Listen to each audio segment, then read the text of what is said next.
Boom, we're live. What do you think of my thumbnail for this episode? This is an atheist eating a baby. Did you generate that yourself? No, yeah, with AI. Yeah, Dolly. I had to carefully word it in order for AI to not do the whole political correctness thing, because if you mention anything, I mean, really irritates me that you can't draw cartoons that, like political cartoons have always been a thing, and it won't let you do that. It won't let you take a known person and say bad things about them, which sort of irritates me. Oh, so, the censorship. Yeah. I've heard of people running the chat like offline, and like I don't know how they're able to do this. Maybe you need link up a bunch of graphics cards. I'm not too sure how it's done, but you could remove all censorship if you can manage. And my son has set up AI things where he can go offline. They're working on AI as a company anyway. So we have Subtle Dragon and we have Zerobox. And Subtle Dragon, I'm not sure. Subtle Dragon is not sure if Subtle Dragon is here yet, I think, is what Subtle Dragon is saying. I'm not sure. Anyway, so the document that caught my attention is something. How long ago did you write this? It was obviously after the Derek Lambert. Yeah, right? Yeah, pretty recent. Okay. So I'm going to see if I can make this bigger. Everybody knows who we are, I hope. Okay, because it won't. Oh my God, it's going to put chat in the way. You little wiener. What the hell? I'm going to have to shut that chat thing off. Show comments on stage. Okay, I'm shutting that off. Oh, you can turn it on and off. Cool.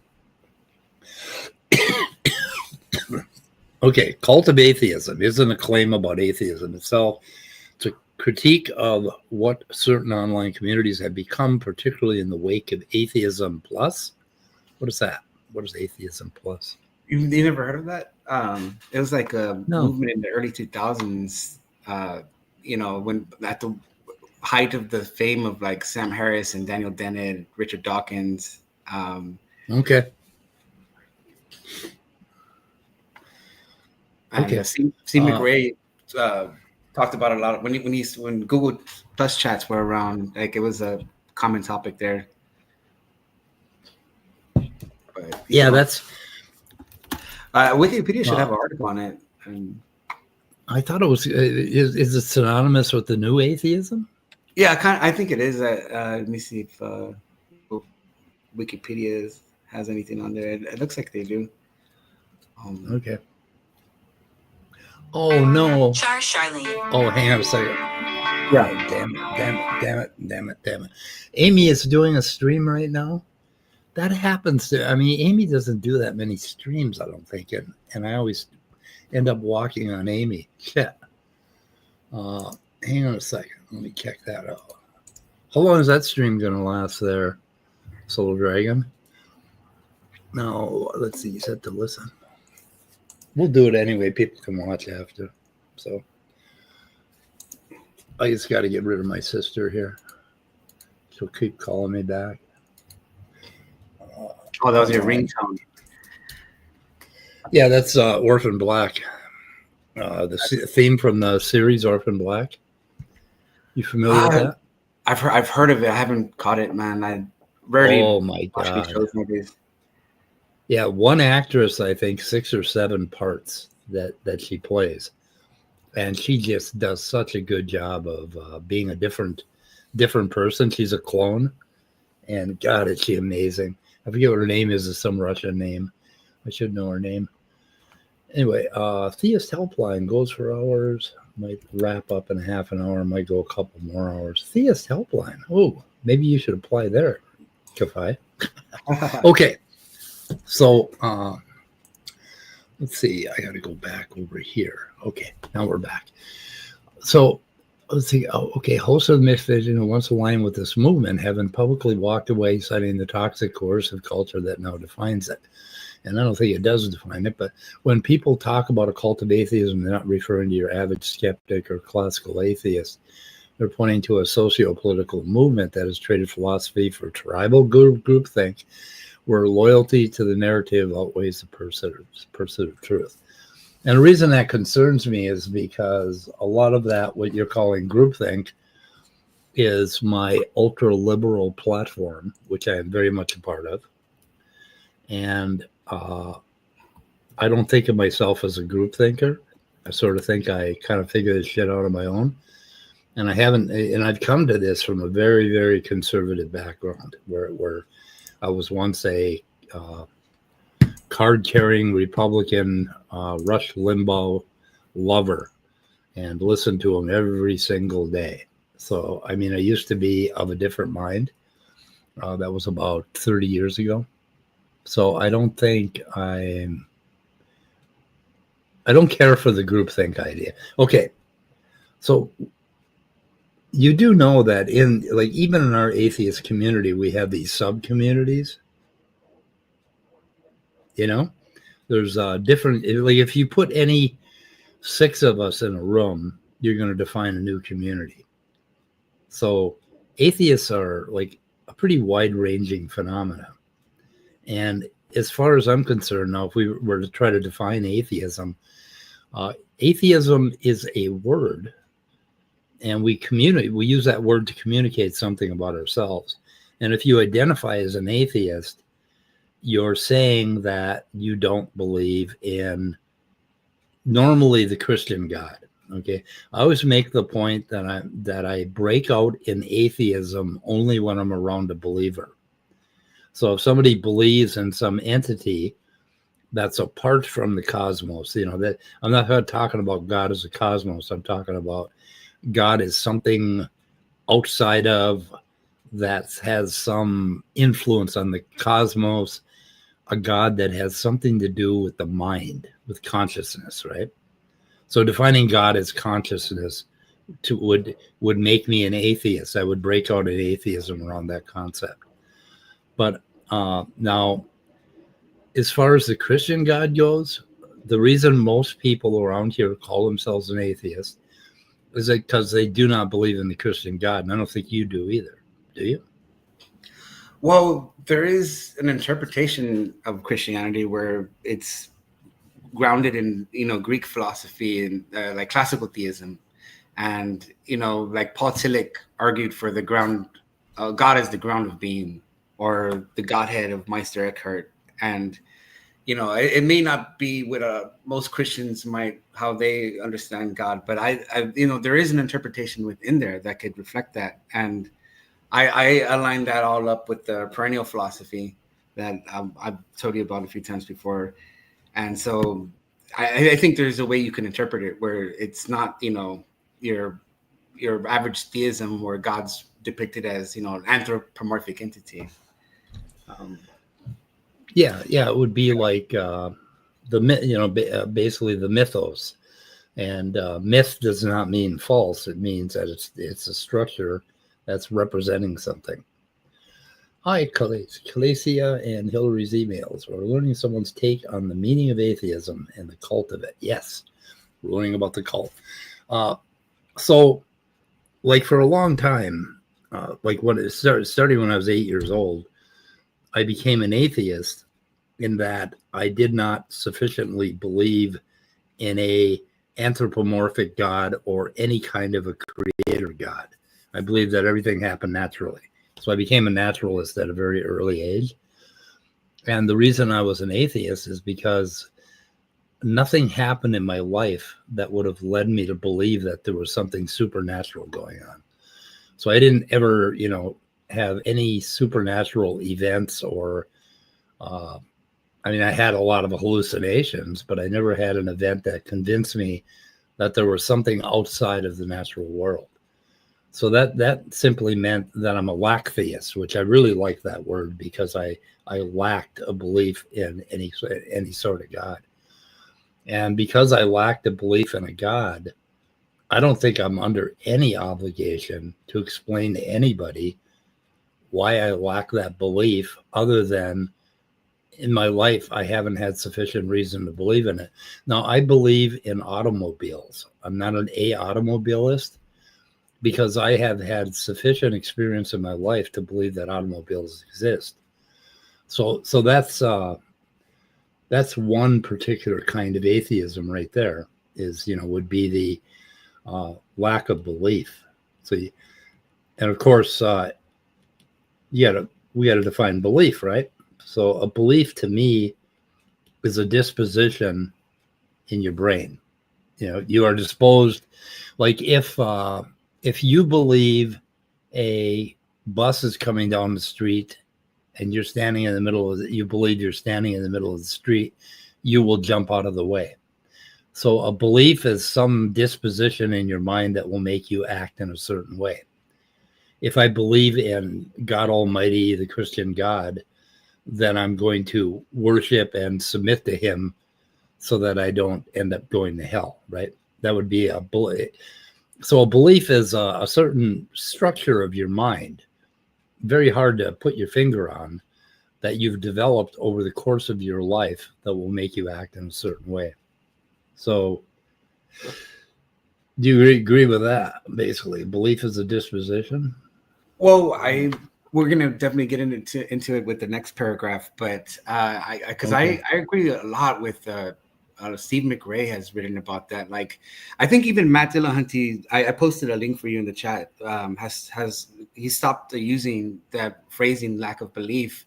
He said something like, it sounds almost derogatory, like I lack something, and he made a whole other bunch of points about it. And the one that I really like that Steve McRae said is that if you define atheism as this, it's a lack of belief, then you're only defining atheism as a psychological state of mind.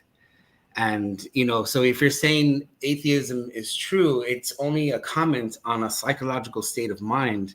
It's not a comment on a epistemological position, that there's like saying atheism is true. And if you accept the lack of belief definition, is not saying, if you say atheism is true, it's not saying God doesn't exist. It's merely pointing to a psychological state which doesn't believe in a God.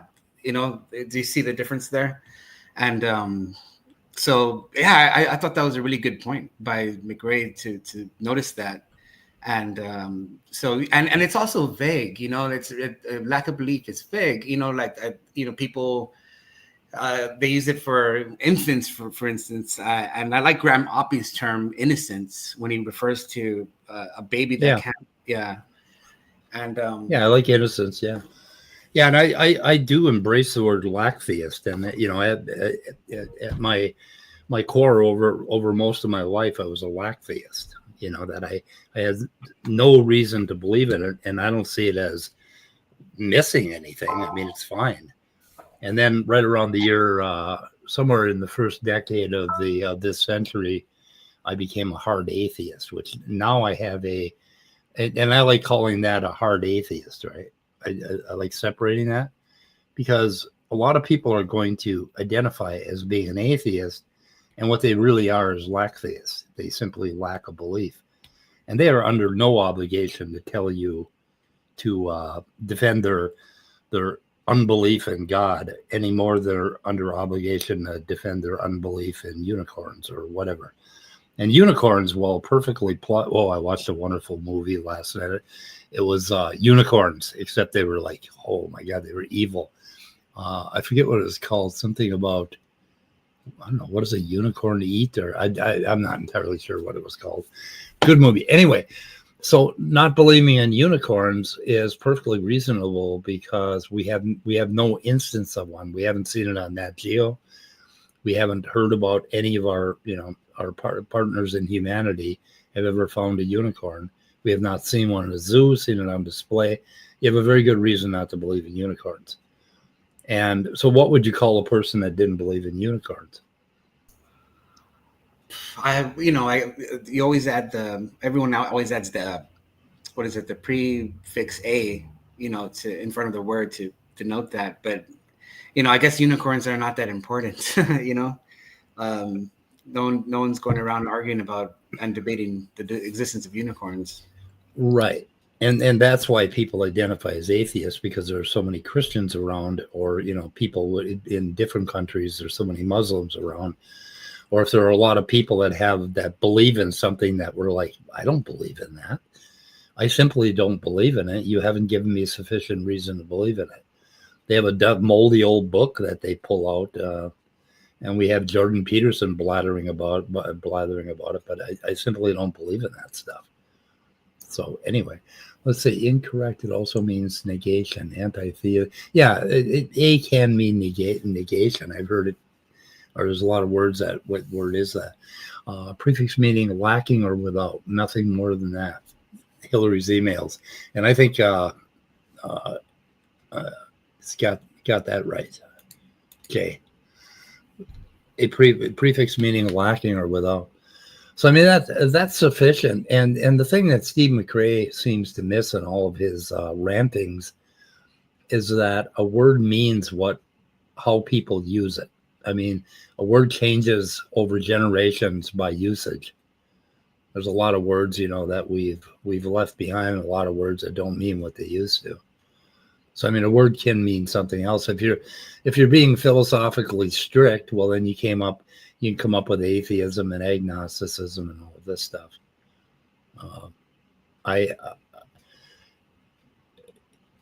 As an atheist, I get really tired of people telling me what's in my mind. Or how I identify or what I believe, and that gets a little bit into how people identify themselves, what's going on in their own minds, and that'll come a little bit further. But you want to get back to the document, Ann? Well, yeah, I wanted to add one more. We could get back to the document, but I wanted to add one more thing about that. Like, you probably caught that Jordan Peterson versus the 20 or 25 atheists, whatever it was. I saw him. Yeah, I saw him fail for 10 minutes or so. Yeah. Well, there was one person that claimed to have when he went to school, studied religion, and he felt that he had a decent grasp of theology or what have you. And Jordan said that perhaps he didn't. That maybe there's something he missed. And yeah. And he tried to say that same thing. Like, how do you know? You don't know me. You don't know my mind. You're not my dad.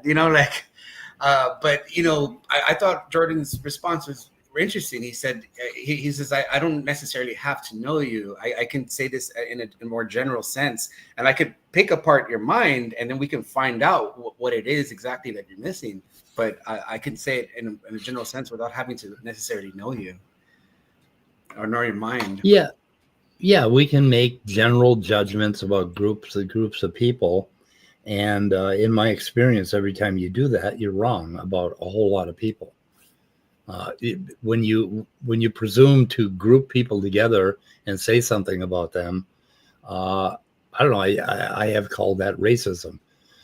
Basically, when you're trying to make a comment about one particular kind of person, and you're generalizing, and I can do that with mega heads, with mega people. I mean, I can be very brutal and judge them. But then when I meet each individual person that believes in that particular platform, I have to reevaluate entirely where I'm at when I'm talking to that one person. And I have to respect what they believe rather than what my idea of what they believe is. Your idea is simply a concept. So I thought Peterson failed all over the place on that, but you probably think he won. Do you think he won that debate? I don't think he necessarily won. I won't. Yeah. I thought he did pretty good against being the lone theist there and having to address various topics from different people, you know, and I thought he stood his ground pretty good. Because, you know, he Yeah. had to So be, whereas everyone had one subject in mind, you know, he had to address multiple. And I think the closest, like Danny got maybe the closest to trying to pull out a label from him. Because, like, I find it funny that they can't pin him down. And if I was an atheist there and attending that, that would have been the first thing to get out of the way. Like, what position do you take exactly? You know, pin him because down. if you Yeah. don't know Yeah. that, how are you going to address Peterson? So I thought Yeah. it was a failure on the atheist part to not get that out of the way. Yeah. Yeah. It's like, what the hell do you believe? Now, I heard him at one point. I think he said that if you had a video camera set up on the tomb where Jesus was, that you actually would have saw him walk out of the grave. Was that Peterson that said that? I think it was. Oh, So he said that. And then on the other hand, he's got like the myth of Christianity. He doesn't believe that a 30 AD person rose from the dead physically. And then what you get into, if you're getting into myth, like I say, myths are fine. We can live our lives according to mythical structures. I mean, I can live my life according to what the thunder god and the rain god is doing. And it makes a hell of a lot of sense because it conceptually captures what's happening in the weather outside for, you know, say a farmer or something. Mm-hmm. And there's nothing wrong with that. And it captures other things. It captures a bit of the emotion we have over thunderstorms. It makes the whole thunderstorm rain experience richer and more believable. But Peterson seems to be somebody who, well, Peterson went and shot his mouth off one night, started making about, I heard, $180,000 a month on speaking engagements. And now Peterson has to keep spewing bullshit. And I think most of what he spews is bullshit. But okay to disagree with me there, Kafei. I like that he was real good friends with Dr. Roland Griffiths, and you know, so that's one reason I like Jordan Peterson, because he's you know, he's very interested in the topics that I'm interested, you know, regarding like psilocybin induced mystical experience. And if I had to pin him down, I think a lot of his rhetoric closely resembles perennialism. I would label him a perennialist. And, you know, like I'm pretty sure you've heard Ram Dass. He said this sentence once. He said, when I treat people, I treat them as though they were God in drag. You know, like in disguise. Yeah. And like trying to say, like, you know, they have the potential. There's a potential there, but, you know, even if they don't know it. Yep. Yeah. Okay. So I don't think much of Peterson. I've listened to him, and he could be a lot clearer than he is. Instead, I agree. Like, he could have, you know, because he had these claims that they went off from, and I think his initial claim was that atheists understand not what they reject. And, you know, instead of doing that, he could have made it clear what his position was from the get-go. He could have, you know, done that for the atheists instead of having the atheists try to pry it out of him, you know. But yeah, right. I don't know. Tell us what you think we're rejecting. What are we rejecting? If he means we're rejecting living a good life in which we care about others, then no, we're not rejecting that at all. No, I think he was referring to because, you know, man, let me see. I can probably find it in my links, but I'll try to reiterate it or rephrase it, paraphrase it.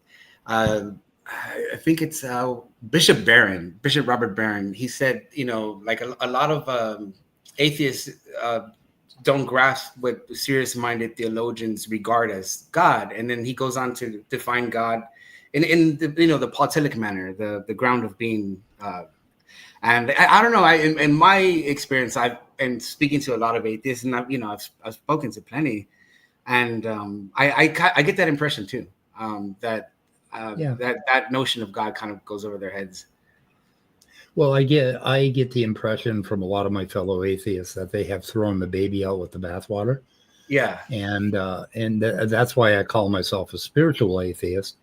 And what I mean by that is I'm not just a rational thinking computer or chatbot that can give you rational answers and rational this and rational that. I am also an actual organism living on Earth by emotion, mostly 90% emotion, 10% reason.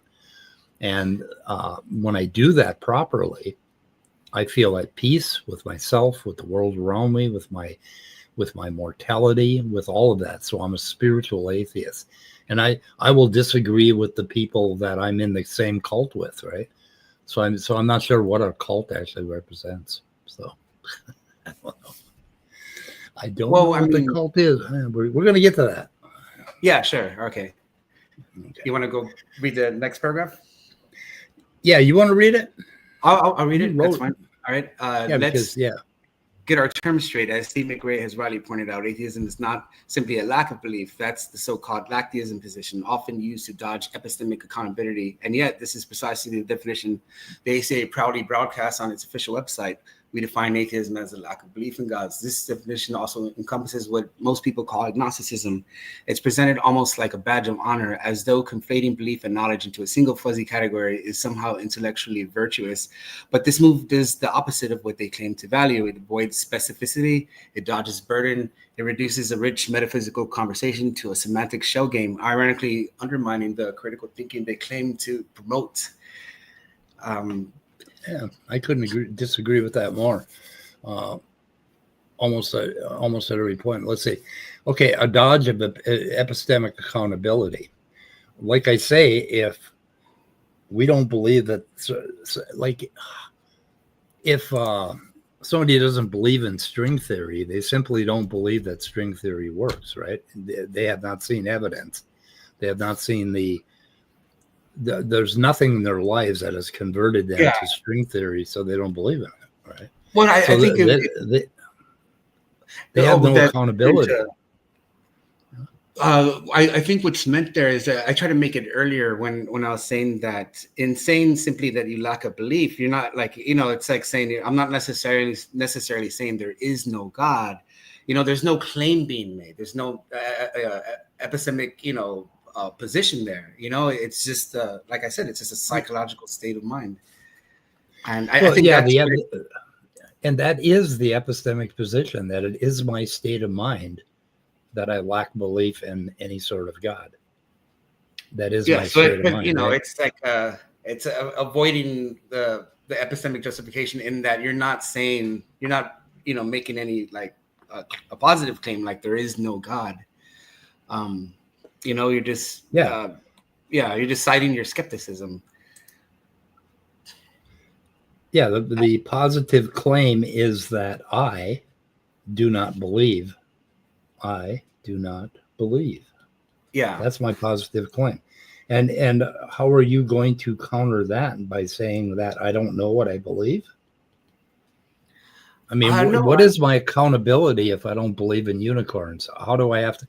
Why am I epistemically accountable for that? I mean, I can. Well, it's saying to dodge epistemic accountability, so that in other words, if all you're saying is you lack a belief and you're not declaring there is no God, then there's right. Yeah, there's nothing to defend there, except there is something to defend. It's that my lifetime has given me all of these causes to believe in stuff and not believe in stuff. And that's what I'm defending, that I had been given no cause to believe. I agree with that. I mean nothing to defend in the sense that, you're not claiming that there is no God. Therefore, you don't have to, you have no burden of proof. Right. So, yeah. I mean, I think that's all that's saying right there, that it dodges the burden of proof by simply saying you lack a belief and not taking the stance that there is no God. I think that's essentially what it boils down to. Yeah, and agnosticism, which would probably would be more useful, except agnosticism doesn't quite say how little belief we have in something, right? It kind of says, well, I have a little bit of this and a little bit of that, and I haven't weighed it, or I'm weighing it on a scale and it perfectly balances. So agnosticism seems to be more of a, I'm open to belief in supernatural things, right? So most atheists they do have a positive thing to say in that they don't believe supernatural things exist, but there again, they don't believe them because they never saw them, because I just have no evidence, right? So because I don't believe in supernatural things, I'm going to be a little further toward the atheist end of the balance than I am the other end, right? Where I might just suddenly be given enough evidence and believe. I mean, if you put one bean on the scale, would the scale change all the way the other way? Well, it would take more beans than that. Like if I had a close relative tell me that they had some sort of supernatural experience, okay, would that be the bean that switched me to belief? No, because I'm a little bit closer to atheism than that. So what we got here is kind of a spectrum. I see. I've always had an issue with that because I've never really tried to articulate it. I guess now is a good time to attempt to get this out. But I've asked Matt Dillahunty, what does he mean by supernatural? And a lot of atheists seem to fall back on this definition of supernatural as either that which is not natural or that which defies the laws of physics. And I've almost as though, and then they also treat supernatural as though it's necessarily tied to theism, that like they're intertwined in such a way that they can't be teased apart, and they treat it that way. And I don't think that necessarily has to be. And I really this is one point Jordan Peterson made, and I've mentioned it too, but I like the way he put it. Like when he talks about mystical experiences, there is obviously, like, you've read the criteria, you've seen like how people have this sense of transcendence, the transcending time and space. And, they're not like literally doing it in some, sense of physics, it's a state of mind. But I think people conflate it with the supernatural, and but when obviously it's not necessarily, supernatural in that sense of, violating the laws of physics. And yeah, I think there's something to be said about that. I'll probably throw that in ChatGPT and help me to tease that apart and a proper way to speak on that topic. I don't know. That's interested me lately. Yeah, to me, supernatural, that's another word that's really tough to define. When people talk about the supernatural, the average person, common person on the street talks about supernatural, they mean something having to do with a mind. It's always mind. It's like if you throw some herbs on the fire and you say some words, your mind is going to make something happen. And if there's a miracle and somebody was cured of cancer, it was because there was some kind of God mind that made that happen. It's always mind. And we think, like children sometimes think, maybe at some stage in their lives, that they can make something happen with just their mind, right? That they can reach out without actually reaching out with your fingers. And that is one version of supernatural that is extremely naive. Now, there's another version of supernatural, which would be all of the laws of physics break down outside of the singularity and the expansion that we happen to be in right now. And the entire thing just falls apart. Electrons don't work. Nothing works. Quarks don't work. Everything just fuzzes out and disappears and doesn't work. Now, that's another kind of supernatural. Do you follow that? Yeah, there was something I was going to add to that. I was going to say this last time. I'll mention it this time. I was watching Ben Shapiro and Jordan Peterson on the Rubin Report, and they got into talking about psilocybin-induced mystical experience, and he said, well, it's a natural thing, isn't it? Rubin telling Peterson, he says, I mean, you take a pill, because that's what they give you at Johns Hopkins. They don't make you munch on mushrooms. But you know, the pill does contain the equivalent of Terence McKenna's heroic dose, and he says the experience is natural, but you know, the process is it's a natural process, but the experience is metaphysical.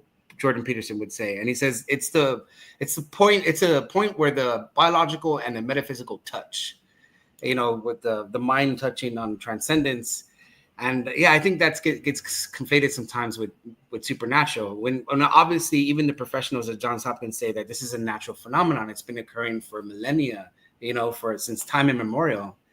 And yeah, so I think that's where a lot of semantic confusion ensues. Is you know, trying to define those two things. Yeah, that's all I was going to say. Yeah, well, I define everything starting with naturalism. That's my methodology for philosophy. I always take the natural world and I try to go as far as I can with just everything is natural and find out if there's anything inconsistent. And if there isn't, then that's what I conclude.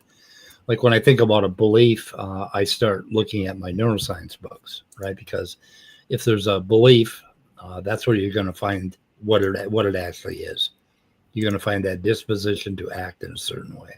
So, but anyway, back to your document. We define atheism as a lack of belief in gods. This is definition also encompasses what most people call, agnosticism. It's presented almost like a badge of honor. I don't know. Yeah. I guess I think I'm superior to people who believe in God, to tell you the truth. As though conflating belief and knowledge into a single fuzzy category is somehow intellectually virtuous. Now, belief and knowledge definitely interlinked, because knowledge is going to also be basically something that you know about the world, that something about the world has shaped you into a certain kind of knowledge, and that is what belief is based on. It's going to, that shape of that knowledge is what is going to represent a belief. So if somebody comes along and verbally constructs something, you're going to compare it with your knowledge and what you know about the world, and you're going to decide whether they're full of shit or not, right? You're going to decide whether you believe in that or not. So you're going to have a disposition to act in a certain way, and that is pretty much a belief. So belief and knowledge are pretty much interlinked. Our beliefs come from all of that knowledge that we've accumulated from the time we were a zygote. So, we have Leo here. Anyway, I should admit, we have DeFreak. DeFreak is a believer, I think. So DeFreak has a link to a video. Let me see. You doing okay on time? I mean, are you in any kind of hurry or? Oh no, I'm free today. Okay. Yeah, I don't think I have anything going on for a while. Okay, so let's see. So yeah, it's as though conflating belief and knowledge. They are kind of the same. They are kind of a fuzzy category, but I don't know. Okay, we'll get back to that. But this move does the opposite of what they claim to value. It avoids specificity. It dodges burden. And that's where you couldn't say that about me, because I'm a hard atheist, right? I'm not dodging anything.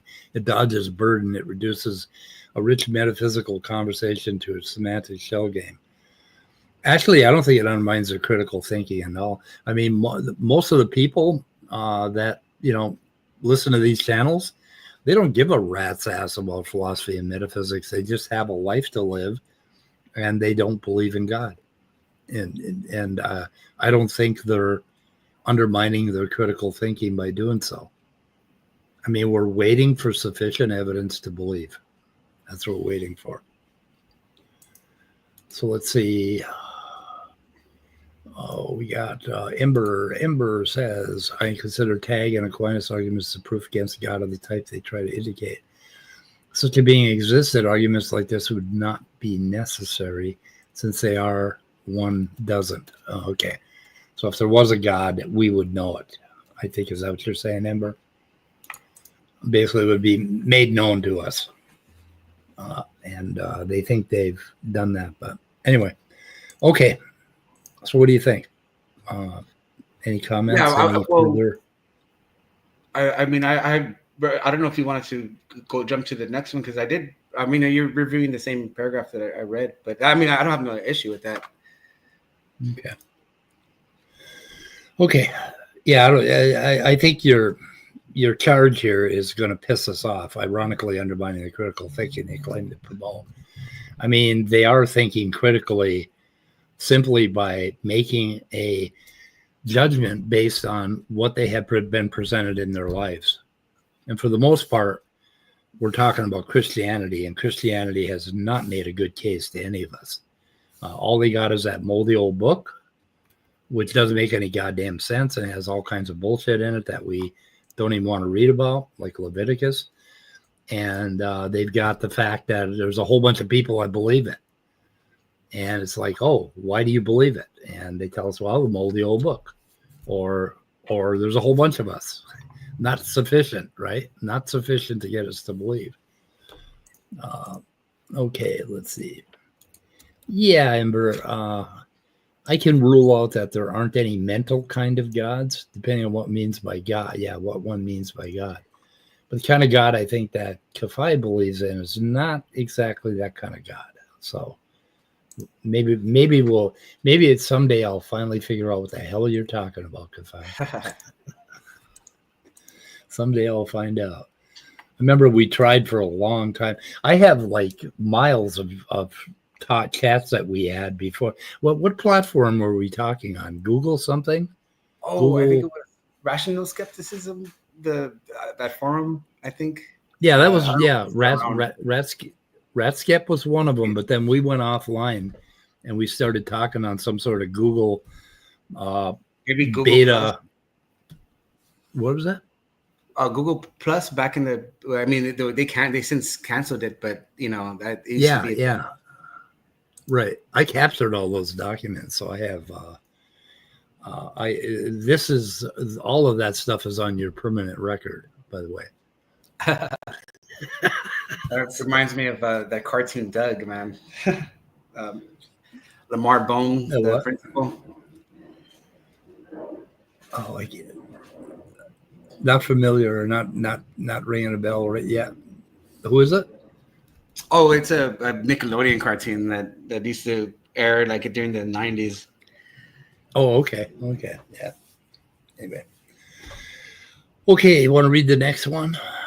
Sure. Let me see. The ACA also claims to promote secular humanism and critical thinking through outreach, podcasts, and community events, but we increasingly see is not free thought, but enforced thought. Shows like the Atheist Experience, Talk Heathen, Truth Wanted, and Now the Line have become gatekeepers for a narrow worldview, one that's not just anti-theist, but dogmatically progressive. Moderators on these platforms have developed reputations for banning dissenting voices on site, often firmly challenging their ideological presuppositions. Just bring up names like Best Name Ever, or offer even mild skepticism on gender ideology, and watch how quickly the conversation shuts down, even when the critique is respectful. Yeah. And I did. No, go ahead. I disagree with us taking that approach, shutting people down just basically on mild skepticism or misunderstandings. And I do feel a little bit of pressure to shut people down when they, particularly over the gender issue, when they express any sort of critique. And I basically look at that as, okay, I'm going to try to be respectful to the people that are in the LGBTQ community, even though I'm not. And I am not going to allow them to be offended by what offends them. And yeah, there's pressure there, but on the other hand, this is what I choose to do. I choose not to further offend people who have been offended all their fucking lives. You know, to not make their lives any goddamn more difficult than we have to. And that's part of the reason why. Do some people go overboard? Hell yeah. Yeah, they go overboard. They basically shut a conversation down that could be, like, I've had conversations with my entire family went through a transformation over LGBTQ when we found out that we they were part of our family. And it's like, okay, what are you going to do? You got to reject your family, or are you going to rethink all this? And I've talked to very conservative people who were just adamant that they were never going to accept it. And lo and behold, they accept it today. So, and I didn't shut them down or throw them or bar them from the family or whatever. And I don't think our community ought to do that either. I don't know. But I would love to hear from the people that it matters to out in my chat, whether I should do something different than what I'm doing. I mean, I won't, I mentioned this before. I'm in a position with some people that I dearly love, who I just vigorously disagree with on politics and a few other things that are happening in the world right now. And I am between a rock and a hard place, and I don't know which way to go. I mean, there are days when I have to force myself not to write them a message and tell them to get the fuck out of my life and never come back. And so far, I haven't done that. I've still maintained the bond with them, right? It's a tough position, Kafei. It's really tough, and I know that I know what you're talking about. I know when you come in and you ask a question and you get totally shit on by everybody there, and you get banned and you get pushed out. That's going to make you feel hurt, and when you feel that hurt, you are gonna think of that group of people in a negative way, right? I agree with that, and I think it's also hurtful to the platform. Because I think I'm pretty much banned on all my accounts when it comes to like the atheist experience and the line and stuff like that. And I noticed I don't know how to pronounce it, but Kalasia or Kalasia 789 in the chat. I know they're a mod there. They're a little bit more tolerant, but I've other mods like the one I mentioned, Best Name Ever. She's another mod there, and I remember going into what's that place? I forgot the name of it. Where they hang out afterwards after the show. I forgot the website, but I remember going into the website and I was hanging out in the voice chat, and Best Name Ever. I heard her mention like, I banned another one of Kafei's accounts. Like I anytime I see him pop up, I ban him on site. I heard her say it. I'm like, oh, okay, that is happening. And she just admitted it. I'm like, okay, so no, I thought it was just maybe a glitch, but now I know what's going on. And like, I guess, because I used to call into the shows and like, if you get like banned like that, if you're a theist and you're banned for just like stating an opinion of yours in the chat, you don't want to participate. Like, I'm like, well, screw this. I'm not going to call in. You know what I mean? So I think it hurts them when they're kind of like, especially the atheist experience, like Richard Gilliver, like constantly trying to tell me call in. I'm like, almost like if they're desperate for theist callers, man. And like, and I've noticed that they're getting a lot less nowadays. If you watch those shows, like sometimes it'll be nothing but atheist callers for the whole episode. Yeah. And so but I have no doubt. Okay, the ACA has torn itself apart by basically a couple of issues. A couple of issues were presented to them, and they tore that goddamn thing apart. Yeah, it was over how they were treating the women on their shows. It was over basically the LGBTQ issues. It tore them apart, and it almost killed that organization.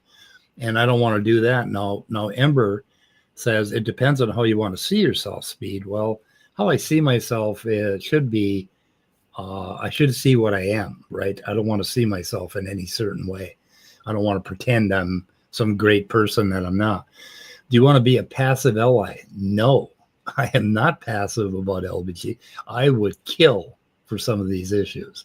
I mean, literally pick up arms to defend some things and defend some people.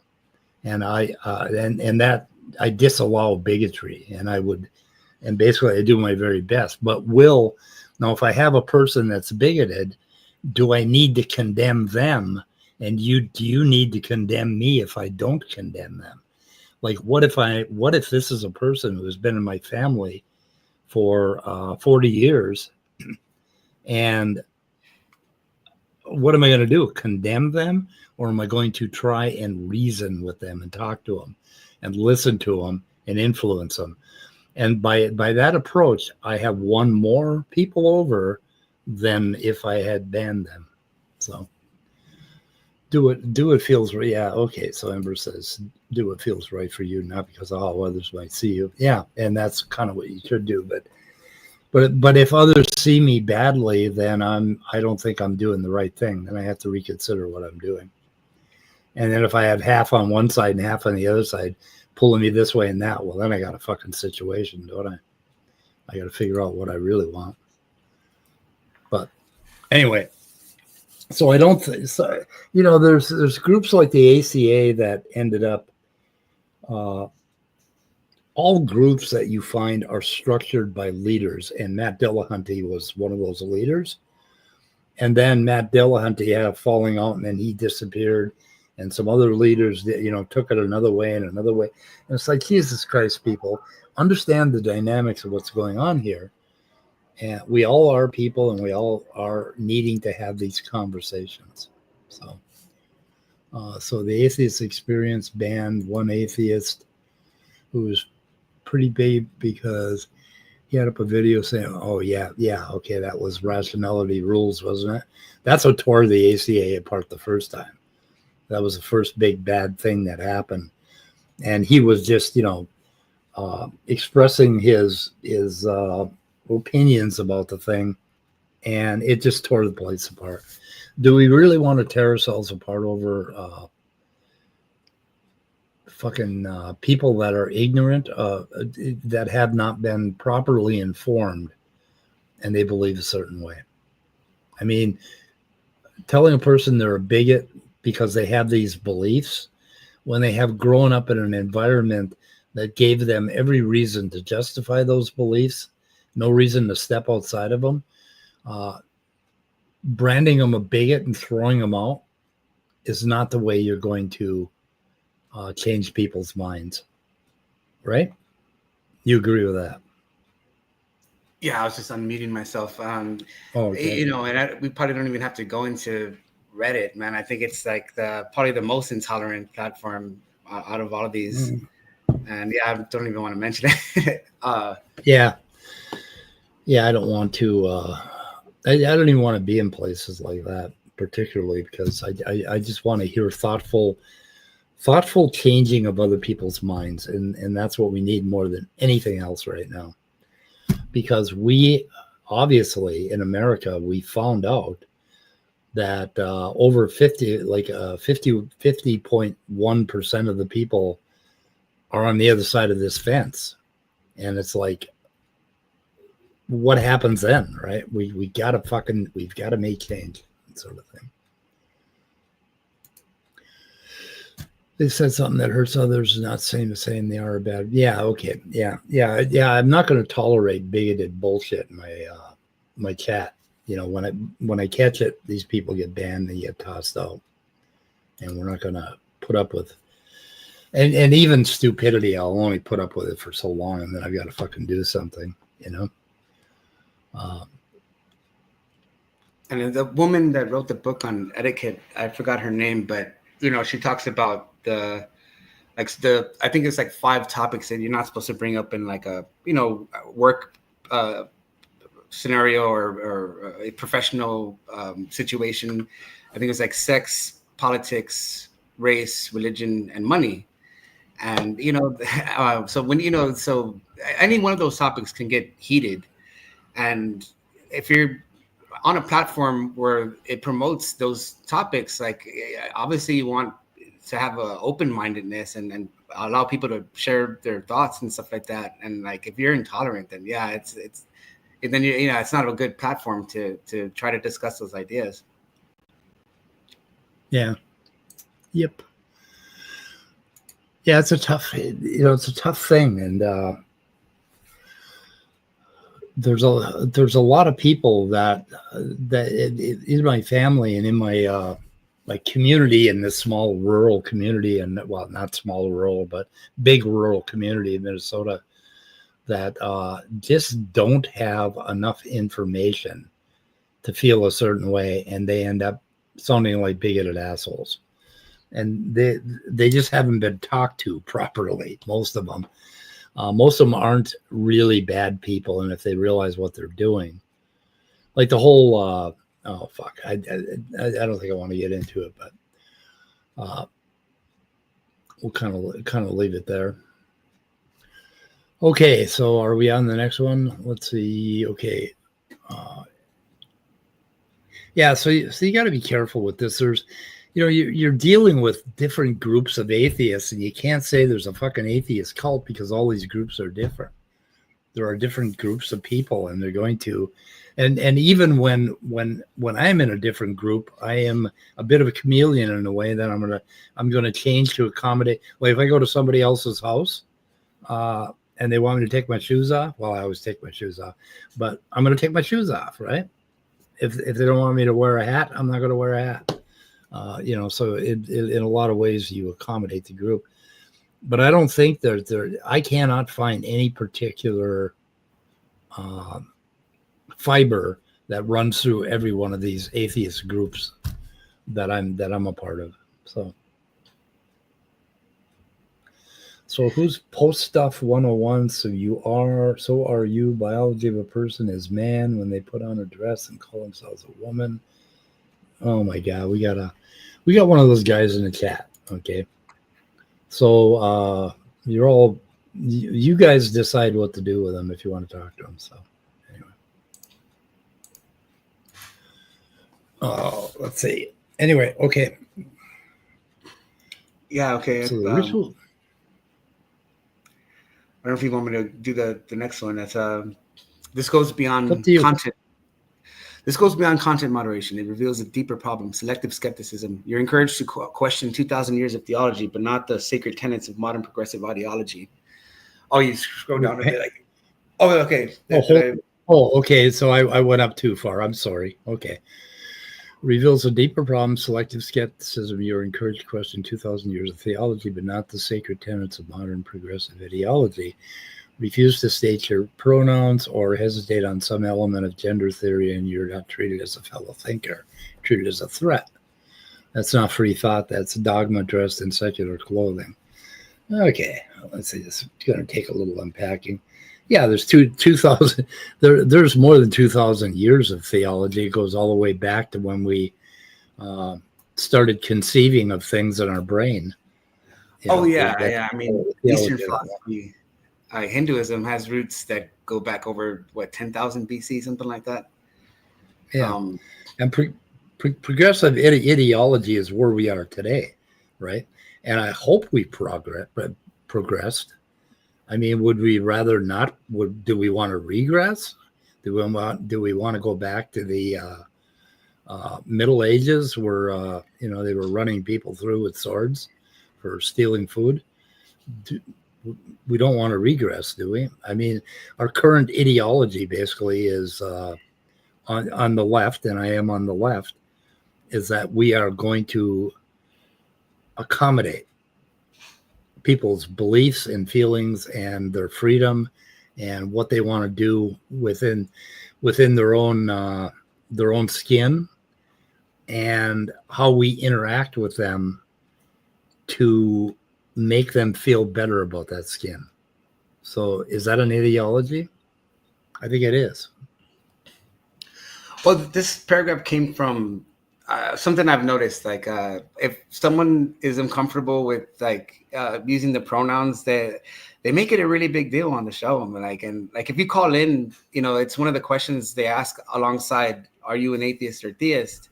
They ask for your preferred pronouns as well. And if you don't participate, then they won't get past it. Like they're like, why can't you just say your pronouns? And and so no discussion takes place. And I've seen a lot of callers end up in that, where the host won't let them continue unless they address that. So I mean, that's where that paragraph comes from. And I what is it? Yeah, Discord. That's what I couldn't remember.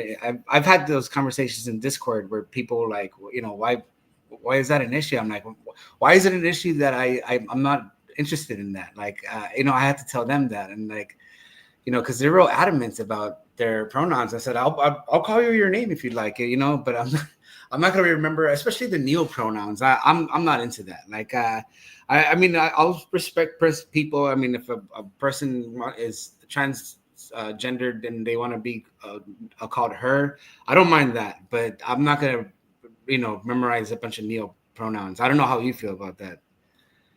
Well, I have a history with it, right?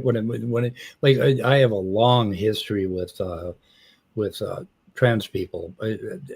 Basically, I have an incident that happened in 1980, a relationship, basically where I was I hadn't had no experience with it prior to that, and I was 30 years old in 1980, and I met Debbie, and that completely changed my view on it. I didn't know that there was such a thing, right? I mean, and that's fair for a kid that comes from, a fucking northern Minnesota.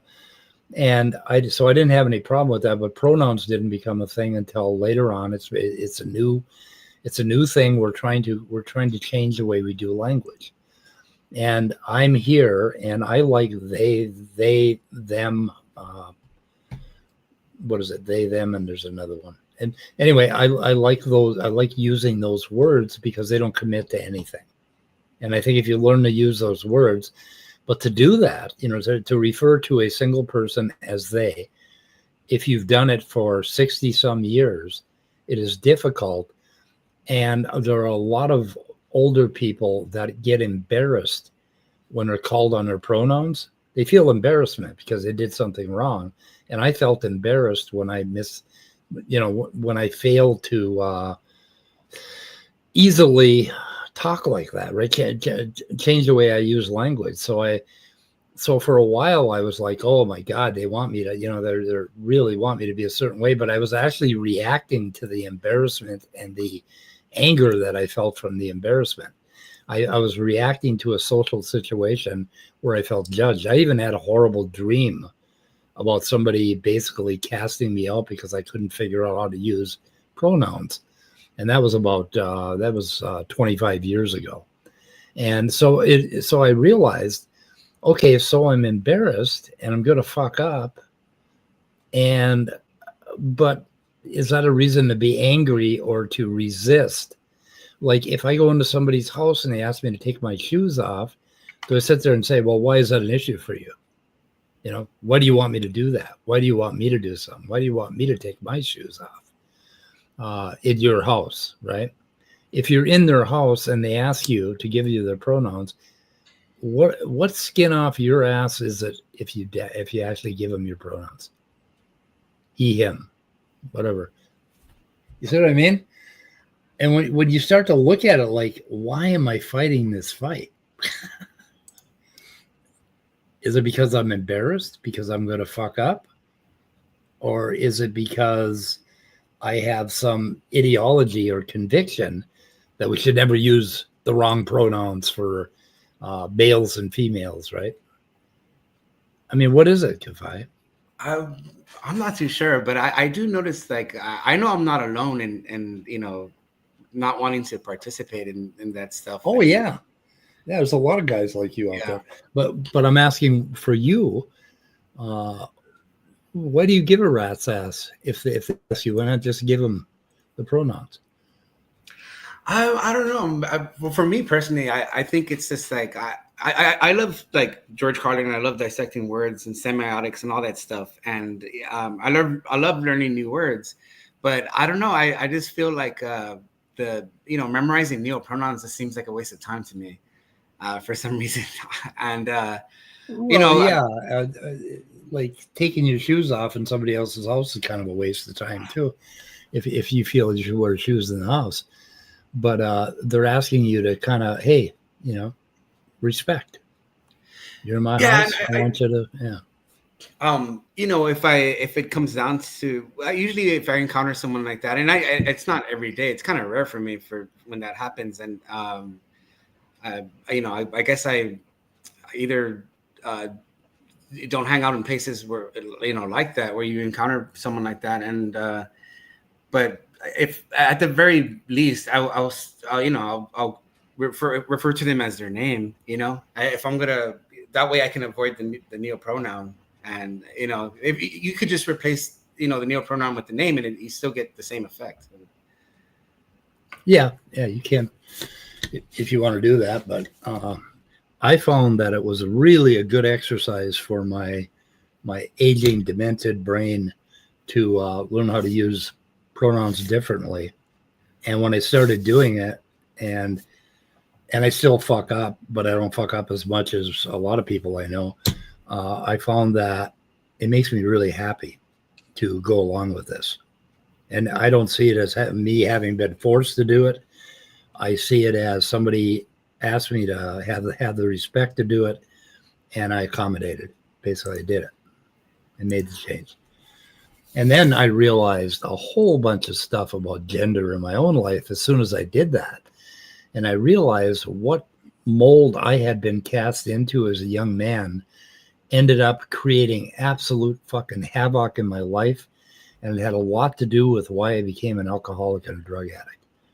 And it was basically I had self-esteem that was so low that it almost really actually killed me until I was about 24 years old. And it was all over this be a man shit, And so as soon as I basically opened my mind up a little bit and started questioning this, am I my penis or am I not? I started thinking, no, I don't want to be my dick. I don't want to be a dick. Did you ever suffer from DTs during from what? With no. Because I used to be an close too. Really, really bad. Real close. Did you get DTs? Yeah, I got DTs, and that's what kind of like shoved me back into reality. Like a real bad case of like I thought it was going crazy, and then I looked up on the internet like, what the hell is this? What's going on? Oh yeah. And I saw that it was commonplace in delirium tremens, like to see like I was seeing like gargoyle demon like figures behind my closed eyelids. Yeah. And man, I thought I was losing my mind. And then I find out about this phenomenon of delirium tremens and how it's commonplace to see that stuff. So I really think now, the way demons are a huge part of our culture. I think they're really deep-seated archetypes in the subconscious mind, like the way Carl Jung would refer to them. And, I don't think they're real in the sense that, they can hurt you physically. I think they're like a psychological phenomenon, but they're definitely real in that sense. Yeah. I use the demon mythos in my life, and I use it for roads. Like I won't drive on 94 through Minneapolis. Because there's a demon there, and so I use that all the time. I won't go into the Sac swamps at midnight by myself because I believe there are demons there. Yeah, and there indeed are. Yeah. There's a guy you can't get killed. Yeah, there might be some truth to that. There's one guy I started following on YouTube, and I'm gonna try to find his. I forgot the name of his channel, but he talks about his bouts of delirium tremens, and man, I mean, he had it way worse than me. And like, I would love just to talk to him because I find DTs interesting, that phenomenon even happens, and. It's the one withdrawal that can actually kill you. Yeah, you can't die from heroin, but you can die from alcohol. Yeah, it's crazy, man. And I had I had bouts of I have seizures, and man, it was really bad. Because when the stores would close, I would go to rubbing alcohol, man, I really hooked. No, but I was going to say about the whole gender thing. I think some people take it too seriously sometimes. Like I remember talking to Stephanie Helms one time, and I have a habit of saying like "man" at the end of the sentence sometimes, and like kind of like hippie talk, I guess, like George Carlin style. Yeah. And I remember I did that to Stephanie, and she blew up. I mean, see, I'm respecting. I'm saying she right now. I respect her. But I was trying to let her know, like, I didn't mean it in that way. You know, like I wasn't trying to call you man, like you know, like I wasn't trying to call you a man. That's just a habit of mine. I apologize, you know, but nah, she wasn't having it. Yeah. Yeah. Yeah, you fuck up and people get pissed, and then we feel bad, and you got to apologize and try to make the best of it. I don't know. Anyway, yeah, the alcoholism thing, another thing we could talk about, which is very interesting. But anyway, so the whole thing, like when you grow up in a small rural town, and you go to school, there are all sorts of typing things that you get from your parents and adults around you. And back in the 50s and the 60s, it was fucking bigoted as shit. And it was bigoted to the point where it tore us kids apart. And the only kids that actually made it out of that hole were the ones that were big enough to swing their fists, you know, and nobody else made it out whole. And I think we have changed a great deal, and I really like the direction that we're going in. So you posted a YouTube video? Yeah, it's Backcountry is the guy's channel's name, and yeah, he goes into detail. I like really great detail of his bouts that he had with Delirium and Oh yeah, I think he would straight up just only stick with liquor, and so I I never drank like that, and I mean unless you consider the rubbing alcohol a form of liquor. Yeah. Well, I was on a quart and a half a day when I quit, except I think I took breaks because I was also on a lot of cocaine, and I have very little memory of what was going on. I was aware of how much alcohol I was bringing into the house because of a budget. So I was actually, a quart and a half a day for a period of time. And then when I sobered up, I was so sick from the cocaine that if I had DTs, I'm not sure if I would have known it, because I know I woke up a couple times and my brain refused to boot for about 2 or 3 minutes, and I didn't know what I was. Mm-hmm. I heard the TV, the TV was on. I left it on, and I didn't know what the TV was. I didn't know why it was making all that staticky stuff in front of me. Oh man, yeah. I didn't know what I was, and I didn't know where I was, and I had this utter sense of dread that I was like in this nothing, and that I was going to die, but I didn't even know what die meant. I just knew that I was going to enter nothingness.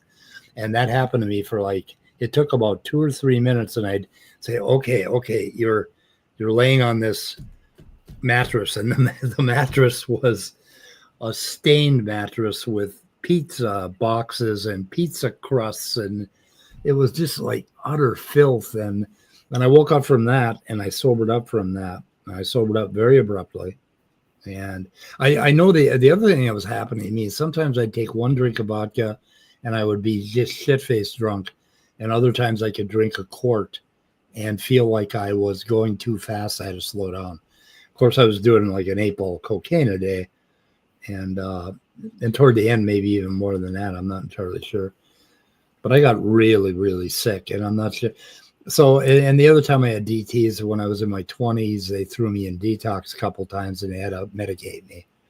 But they medicated me. They gave me Librium and stuff to keep it from happening. So, but yeah, it's a bad thing. The way it happened for me wasn't even a withdrawal. It was, I guess you can kind of say it was withdrawal, but it was, I was working for T-Mobile at the time, and I was getting paid like really good, like $800 a week. They're like paid out weekly too. And so, I'm like, okay, cool. I can afford like the good stuff now. So I would get these double IPAs that were like 13% ABV. And I really addicted to them. And, I would get them I would literally buy like a 6-pack every day of those IPAs. And, because I could afford it. And when I lost that job, they ended the contract. I was like third party through a contract. And when they ended the contract, I had to find another job, and I was getting paid a lot less. So I had to go back to drinking like the cheap stuff, like malt liquor. Yeah. And it was that transition where I started getting DTs. Like, I guess because the malt liquor wasn't as powerful as the IPAs that I was drinking. Like, I think that like the strongest malt liquor out there is like Steel Reserve, and like Yeah. it still didn't match the ABV of those IPAs. And so like that's when I started going through the DTs. And man, I had really ugly visions. Like the only way I could describe it is like glimpsing into hell. Like I would close my eyes. Yeah, just like just a sea of like, it looked like people being tortured, raped, all this stuff, man. And like, I got to a point where I was scared to like close my eyes. I didn't want to go to sleep because like what was going on. And I lost a lot of sleep too. I noticed that I couldn't go to sleep even if I tried. Like it was almost like my body forgot how to fall asleep. And so it destroyed my natural ability to sleep. And so, man, I was getting really scared. I'm like, damn, I might die from this. Yeah. So Maya, did you toss that guy out or put him in timeout or whatever? So I'm not sure. I wasn't paying attention. So atheism is a cult, deconverted man.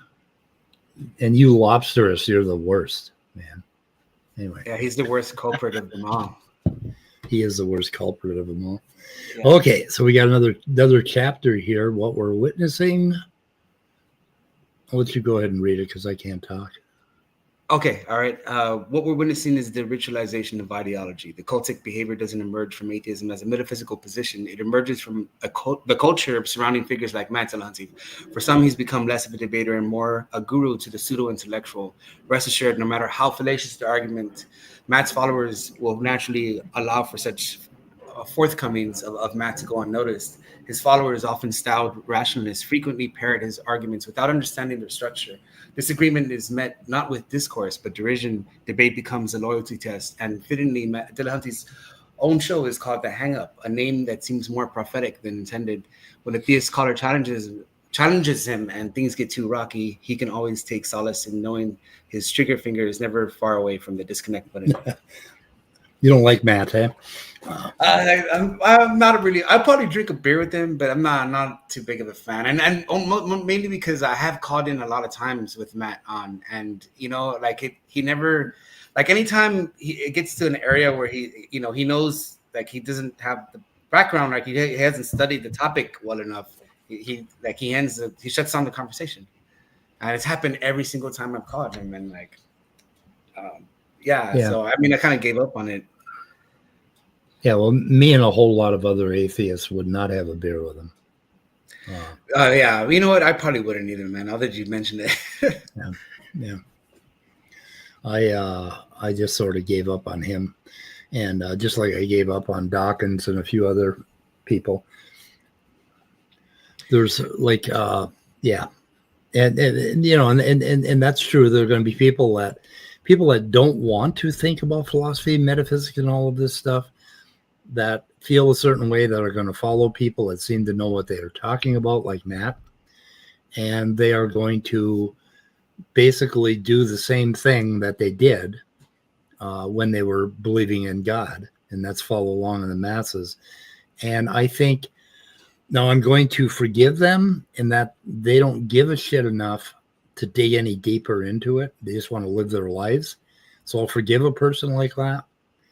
But if the person actually is spewing garbage without actually sitting around and thinking about it and diagramming it and figuring out if what they're talking about is rational, then I will judge them a little bit, basically.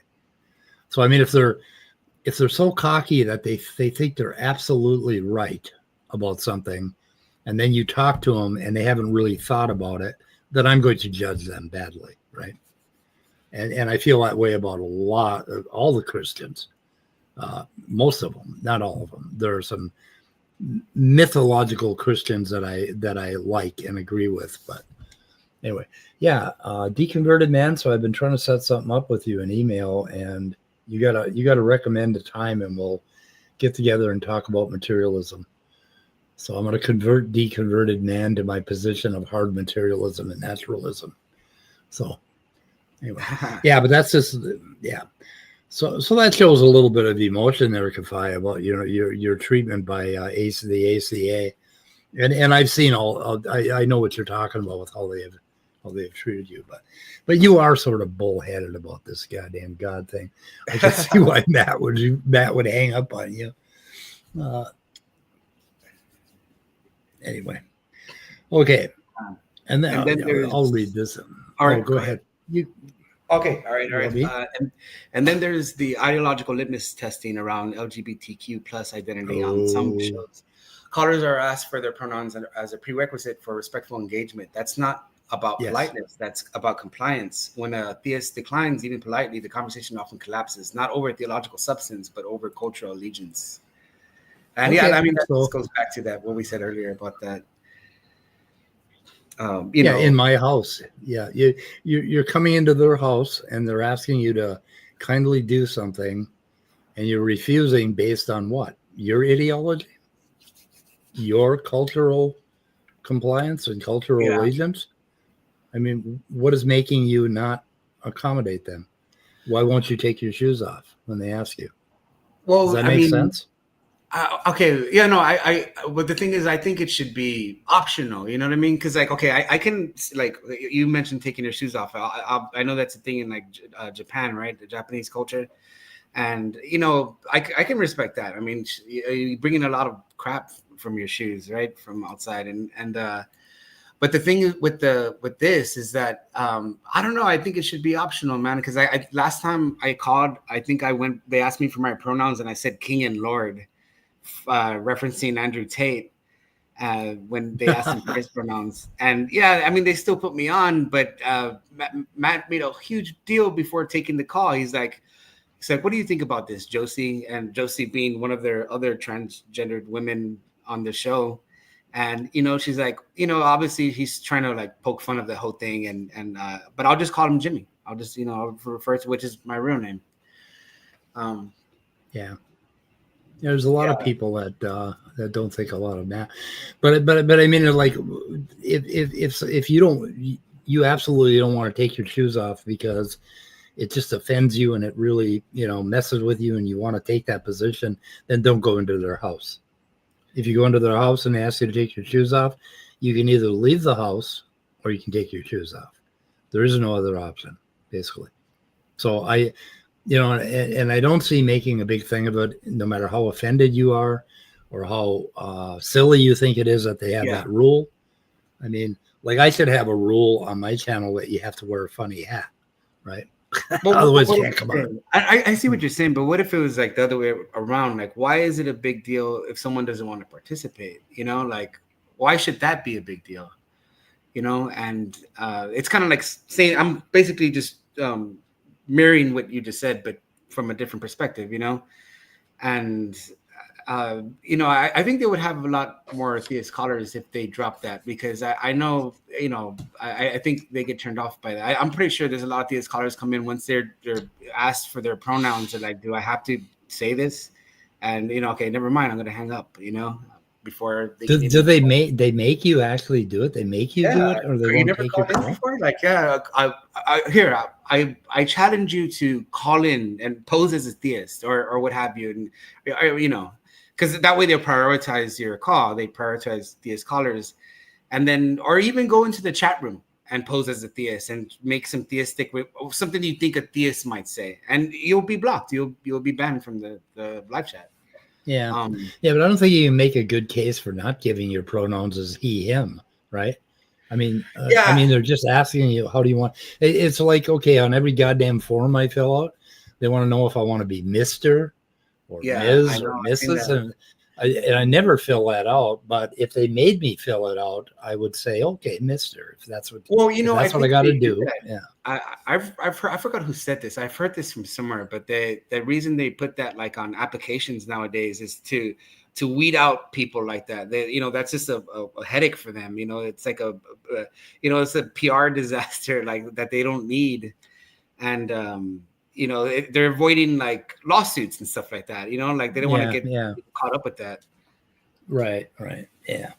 I don't know. It's just, let's just not make a big deal about it. Let's try to comply is my position on it. And I think, and once you do that, you get kind of a peaceful feeling comes over you. And it's like, oh, that was easy. Yeah. That's no longer an issue in my fucking life, right? Well, No, I agree with that. I said my brother, he's the one that when Derek left, like he made this comment that every time this group loses one of their own, it's a whole PR disaster thing. It kind of became a hot topic next to Jordan Peterson versus the 28th or whatever, and everyone else was talking about Derek supposedly leaving the cult of atheism, quote unquote. Yeah. I was offended that he called it a cult of atheism because what the fuck are you talking about? I don't belong to any cult, and I'm the biggest atheist that you're going to run into, the hardest atheist you're going to run into. But I don't belong to any cult. I mean, it kind of pissed me off that he did that, and I think Derek did it because he was reacting to fear, hurt, and offense that happened to him when he did the crazy ass thing of bringing Price back onto his broadcast without any fanfare or introduction or explaining what the fuck he was doing and why he was doing it. He said he lost sleep over it. He said, that must be pretty bad if you're losing sleep. Yeah, I'd call you all a bunch of fuckers too if my family was threatened. All of you. And call you a cult, you goddamn cult or whatever. Okay. So that's the thing that God, I may come to believe that, but I don't want to believe that about Derek, that he was dog whistling to the woke cult fanboys. I hope he is not that kind of a person, but anyway, and I'm not going to believe that he is until I have sufficient evidence, I guess. So, yeah, he's still an atheist, so what the fuck? He's not a believer. I don't know what he's talking about. Oh my God, Mrs. Smokey Saint is back. Oh, it's Mrs. Smokey Saint. It's kind of like you're at a party and Satan shows up. Speak of the devil. Yeah, it sort of bums everybody out, kind of bums you out. Anyone feel free to throw Smokey out. He's going to mention pudding at any moment. Okay, so now we're going to get into the thick shit here, the next paragraph. And this is going on your permanent record. I hope you realize that. Okay. You know the Violent Femmes song. This will go on your permanent record. Yeah, there's a... You know that? I don't know. I'm not familiar with that. And you said you weren't familiar with the one I mentioned earlier, the cartoon Doug. Like the principal, it's like almost every episode he goes, "This is going on your permanent record." His voice sounds like I forgot the name of the actor from the Andy Griffith show. His fellow deputy. Oh, Barney. Yeah, Barney. Yeah, it sounds just like Barney. Okay. Yeah. Yep. Violent Femmes is a good band. If you haven't listened to them, you should listen to them. They're kind of a parody band, sort of, or they kind of tongue-in-cheek, some of their songs. I love American music. It makes you get up and want to dance. I gotta put that in my playlist, my psychedelic playlist. I got one of those. American music. Yep, The Suburbs is another band that people don't know about that really has had some good shit. They were local to Minneapolis and they almost made it national a couple times. And they had some really good songs. But anyway, music, I love music. So, yeah. You read? Oh yeah, I will go ahead. Yeah, I play guitar too, man. I'm into all that stuff too. Good. But what's up? That's good. It's good for your brain. Yeah. Oh yeah. I into all the the shredders, man. Like Yngwie Malmsteen, Jason Becker, all those guys. All right, I'll continue. But the ideology doesn't stop at atheism or gender identity. It extends deep into the political sphere. These communities have fused with what's commonly referred to as the woke left cult, a radical progressive subculture that elevates identity politics, redefines language, imposes speech codes, and enforces moral purity through cancellation. The result is a kind of syncretic secular dogma, part atheism, part critical theory, part authoritarian progressivism, It's not just about believing there's no God. It's about aligning with rigid ideological matrix that polices thought and demands allegiance to the tenets of woke activism, LGBTQ plus, orthodoxy, social justice warrior ideology, and progressive purity culture. And yeah, I mean, that was just basically trying to tie it all together right there with that paragraph. Like, because like I read the whole thing and I'm like, wait a minute, I forgot to mention social justice warriors, and I have to include that. So I mean, that's kind of fluff of a paragraph. Yeah. Okay. Redefines language. Okay. What redefines language is cultural pressure and cultural erosion. It doesn't have to be a negative pressure. It's often remotion or erosion.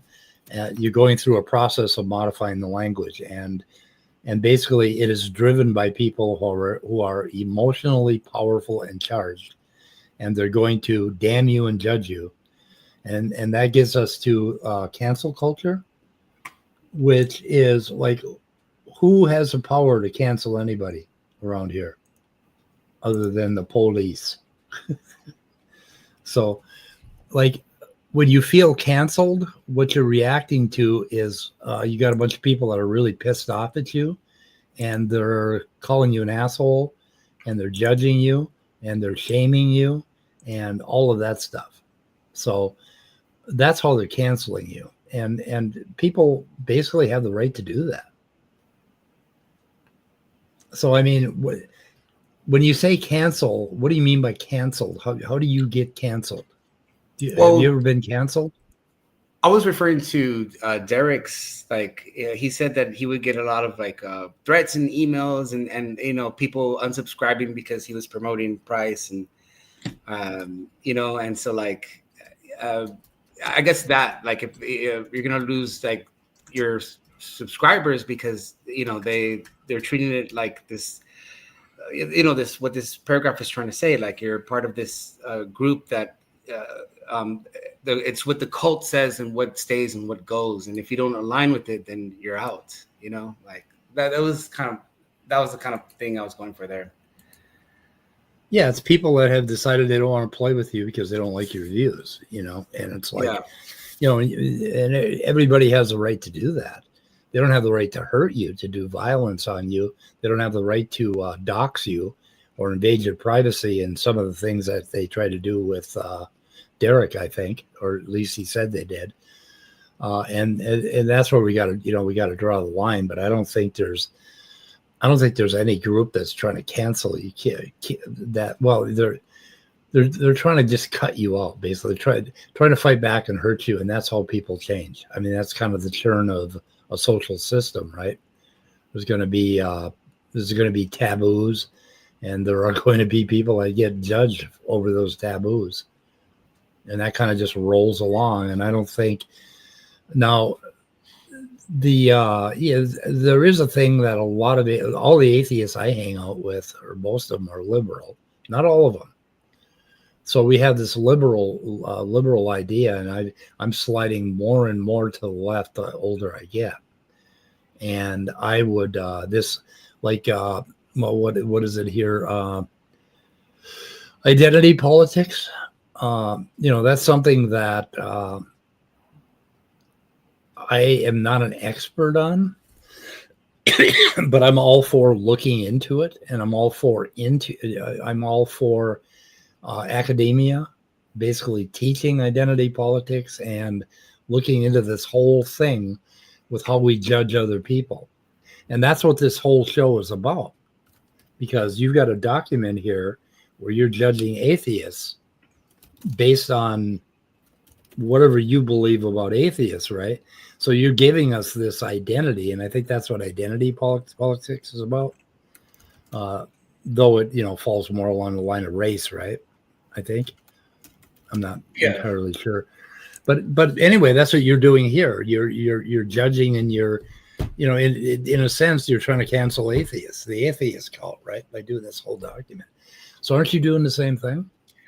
Well, I mean, there's certain atheists that because I think there's a lot of atheists that do like fall in this category, like the ones that watch the Atheist Experience or the Line and stuff, and are associated and are, you know, they hang out in the, what is it called? I always forget the name of that stupid website. Oh, Discord. They hang out in the Discord voice chats. Oh yeah, Discord. Yeah, you know, they you know, they donate maybe regularly, or they're part of the Patreon members or what have you. And then there's like I really like Sam Harris. You know, he's probably my favorite atheist out there. And then Graham Oppie is cool. I think he's pretty cool. But there's a lot of people that do associate, like, you know, they're atheists by virtue of, you know, because they watch, you know, Matt Dillon's on the Atheist Experience, you know, and yeah, there's a lot of them out there. Like, and you know, you could see it since like a lot of ones that I speak to that do parrot, like like every time it comes up, like, you know, that question that Matt's often asks, like, what evidence would convince you of God? And you know, he always says that same answer, like he's been saying for years, that I don't know. And if there is a God, then God should know, and you know, and so on and so forth. And so, like, yeah, whenever I get and I have a discussion with the atheists, you know, they that's their go-to, you know, like if that's an argument somehow, and I disagree. I don't think it is. Yeah.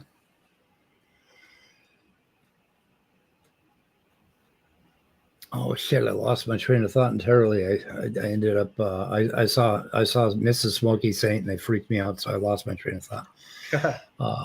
Maya had a good comment. Fans are fickle. You can't please all people all the time. It's not a cancel culture. It's people growing apart. Ask any divorce attorney. You know, it happens. So I don't think you know, the thing about how we group people. Like I hate all the mega heads, except for all the ones I've met, all the ones I know, right? Mm-hmm. So I hate the imagination I have about the average generic conceptual mega head, right? That's what I hate. I hate that idea, but it's just an idea in my head. When I actually meet a person, I have to look a little deeper and I have to see that person. And I have to like start out seeing them not by race, not by gender. I have to see them as a unique organism in the world that is completely different than any other organism out there. And basically then I can make my judgments based on that, on what I know about that person. You see what I mean? We have these imaginary things in our head. And these imaginary things are like we have this whole like for me, I grew up in the Frankenstein movie era where they had the pitchforks and the torches and they were racing down the street chasing the monster, you know, that sort of thing. That's just a figment of your imagination. And when you deal with real people, you always have to make sure you're not seeing the imaginary group in your head, that you're actually seeing the individual that you're talking to. Everybody's very different. Go ahead. I was going to ask you, you've heard of that acronym TDS, right? The Trump derangement syndrome. Yeah, where like people have like this irrational hatred for Trump, and you know they don't know why they hate him. They just, you know, hate him. And we see like a lot of like atheists in the circles of, you know, the ACA and stuff like that.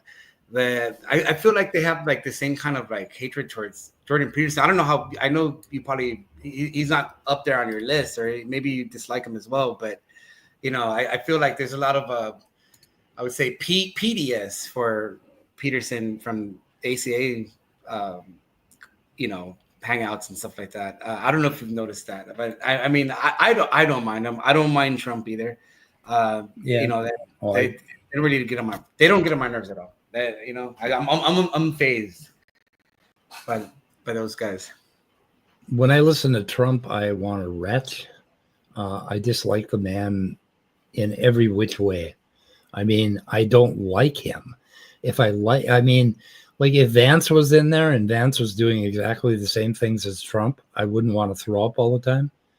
But Trump is a fucking weird asshole who I would never have anything to do with. I mean, he called me up right now and wanted to have dinner.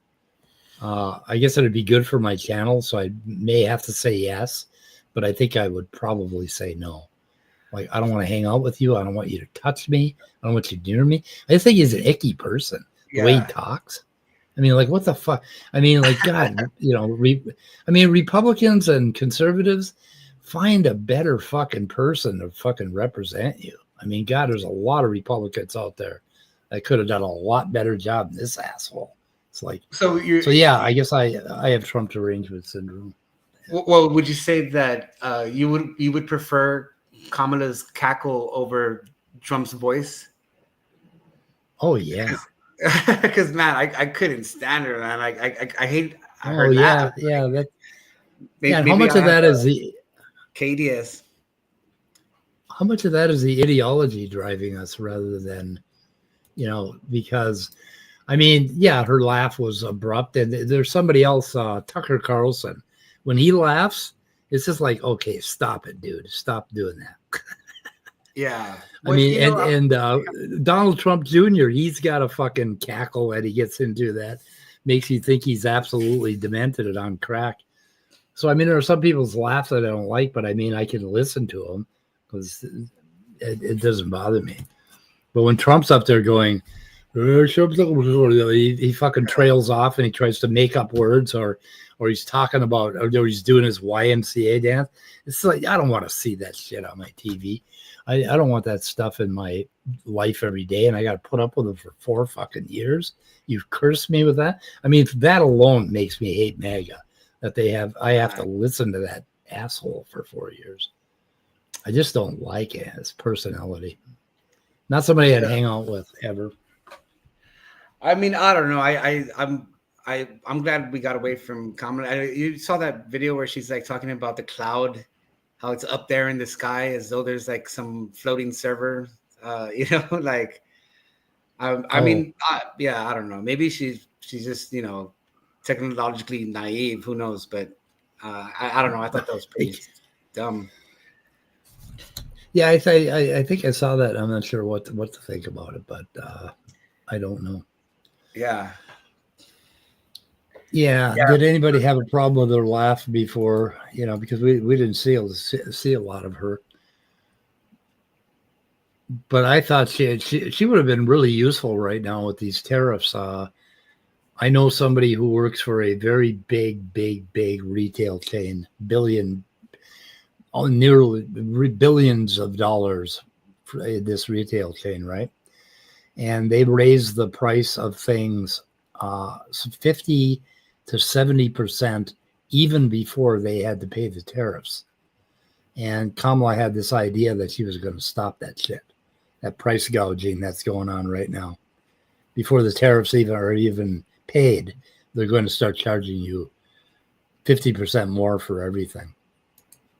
And anyway. Yeah, I mean, I think we already have. We had even before those tariffs, there is already inflation. Like all the. You've seen those videos where they compare a grocery list from like the early 2000s to now, and how it's like hundreds of dollars in difference, even though it's the same items on the list. Yeah, well, that's what happens when you dump billions of dollars into the economy, like they were doing in 2018, 2019, 2020. Dumping all that money into the economy is why we ended up with inflation. I mean, they were sending me money, and I was like feeling like, God, I feel guilty for cashing these checks because I was on unemployment. And they were sending me $600 a week. I'm like, what the fuck is this for? I mean, I was already making $700 a week on unemployment, right? $740. I was making the maximum. And then they started sending me $600. I'm making like, what the hell is that? $6,000 a month clear. And I'm like, stop it. Stop giving me money. Man, well, that's pretty nice. I had an opportunity to take advantage of unemployment, but I ended up finding a job during the COVID thing. And I really wanted to do that just to get the free time. Yeah, well, basically I became unemployed right after my daughter was murdered. and I needed it basically. Yeah. I wasn't in any shape to work, so I No, could not work. Yep. Yeah, I've noticed deconverted man in the chat. He doesn't like, I guess, DMT. Talking about DMT, I think it was Kafei. So Yeah. I don't think I want to engage with this person. You hate DMT? Yeah. I think I've been on his chat, and every time I mentioned it, he's like, "Okay, you're gone, banned." Oh no shit. So yeah, don't mention DMT to deconverted man. He'll ban you. Oh no, I'm gonna mention it every chance I get, Dan. I'm Man, gonna fucking dig in. He's gonna end your friendship with him, man. Yeah. I do not recommend DMT. I don't know. I've never done it, but I'm not gonna recommend it because somebody told me acid is like a long, strange trip, and DMT is like being shot out of a cannon into another dimension. I wouldn't want to mind do that. Trying it one day. I haven't. I've had it, and the person told me that I did it wrong. You're supposed to vape it. You can't burn it. And I tried to sandwich it in between some cannabis, and that didn't happen. It felt like a little weird. But yeah, I didn't blast off or anything like that. But I do want to. I wouldn't mind trying ayahuasca, like in going to one of those huts in Peru. That's even worse. That's that's DMT on steroids. That's basically DMT extended for a long time. The MAOI, and then it's about 10 hours I've heard, and it's gonna make you diarrhea and vomit and stuff like that. But obviously it's not done for fun. But I'd be interested.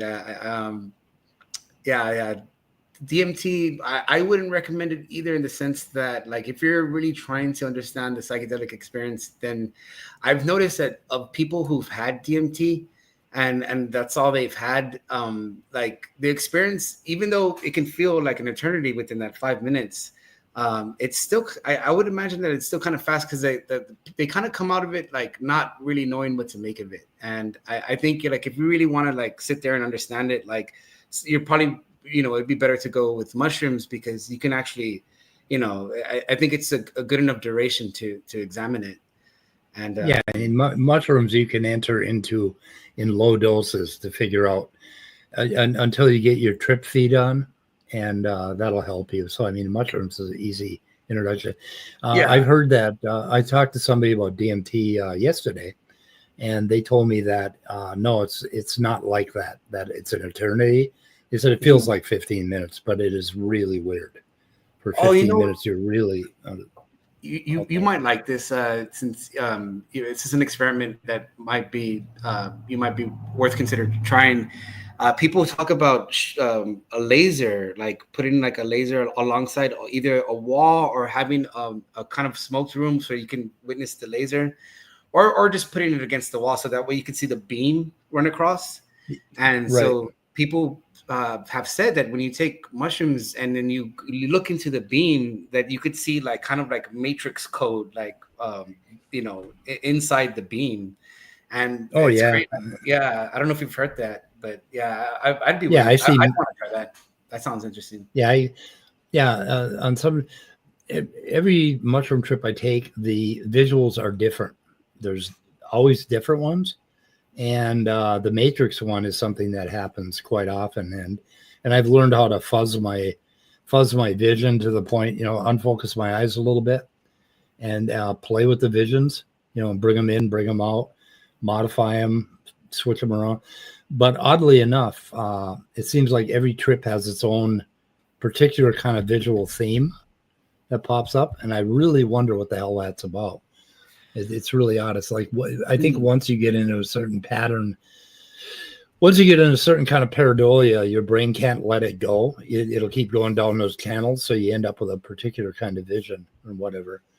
And of course, I understand neurologically what's happening. So I've never been tempted to believe I'm actually seeing little robot men or trolls in the trees.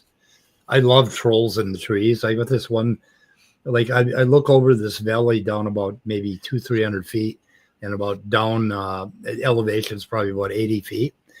And there's this one tree out there that has a mouth, like a smile, and it has eyes. It's basically its way it's shaped. And every fucking time I look at that thing on mushrooms, it's like, okay, it's a giant troll.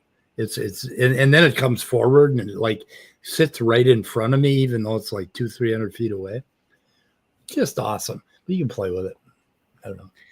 Well, because like I usually, I'm thinking about, like, I used to always be against microdosing, and because I always held that kind of Terence McKenna attitude. Like he would often say, the only evil that associates itself with mushrooms is taking too little, and because he advocated the heroic doses. Yeah, and so I've heard, yeah, and that's what I used to say about cocaine. Oh yeah, and meth.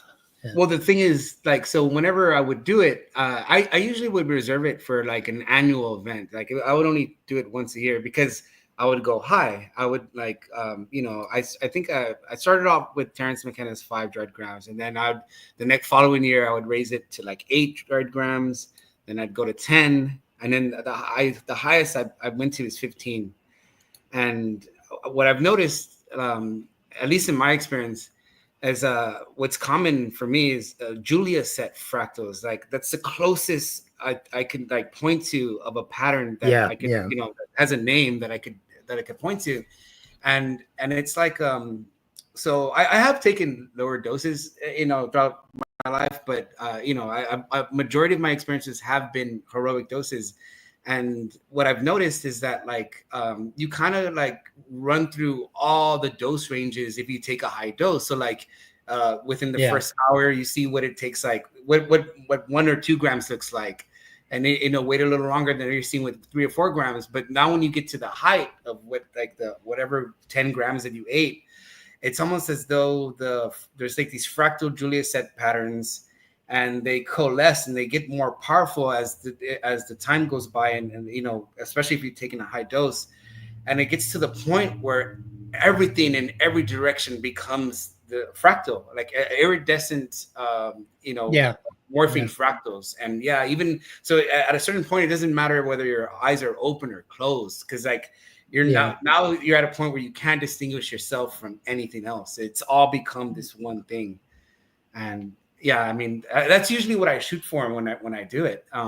But man, it's that ego death, that the non-dual, complete dissolution of the subject-object dichotomy. But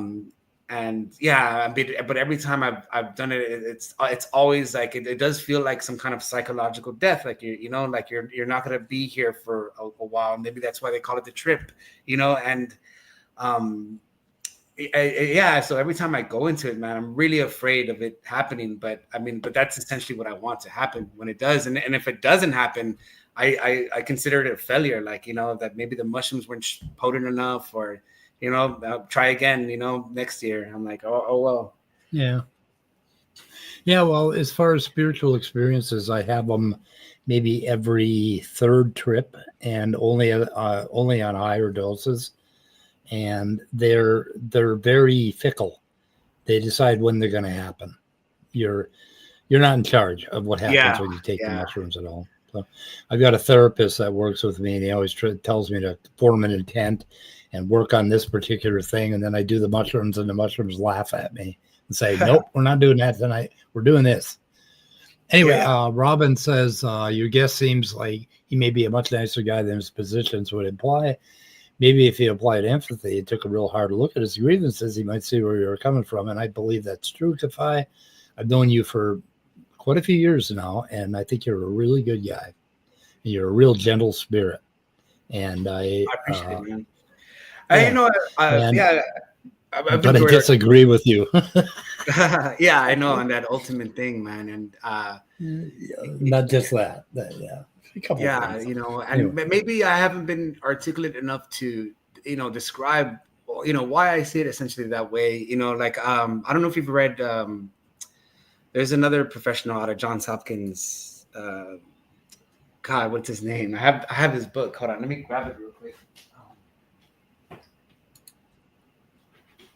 Yeah, okay. His name, William Richards. He wrote a book titled it "Sacred Knowledge," and Rick Strassman wrote a critique on it, and he published it in some journal. I forgot, but Rick Strassman didn't like it. He didn't like the book, and because William Richards seems to he tries to give he really tries to hammer home the point that, at least from his perspective, that mystical experience is a sort of evidence for the perennial philosophy, and that's always been my position. I really kind of see it the same way, and I have the book here. I haven't gone throughout the whole. I've read excerpts throughout of it, but I want to finish it because it's been sitting there for too long. What's the name of the book?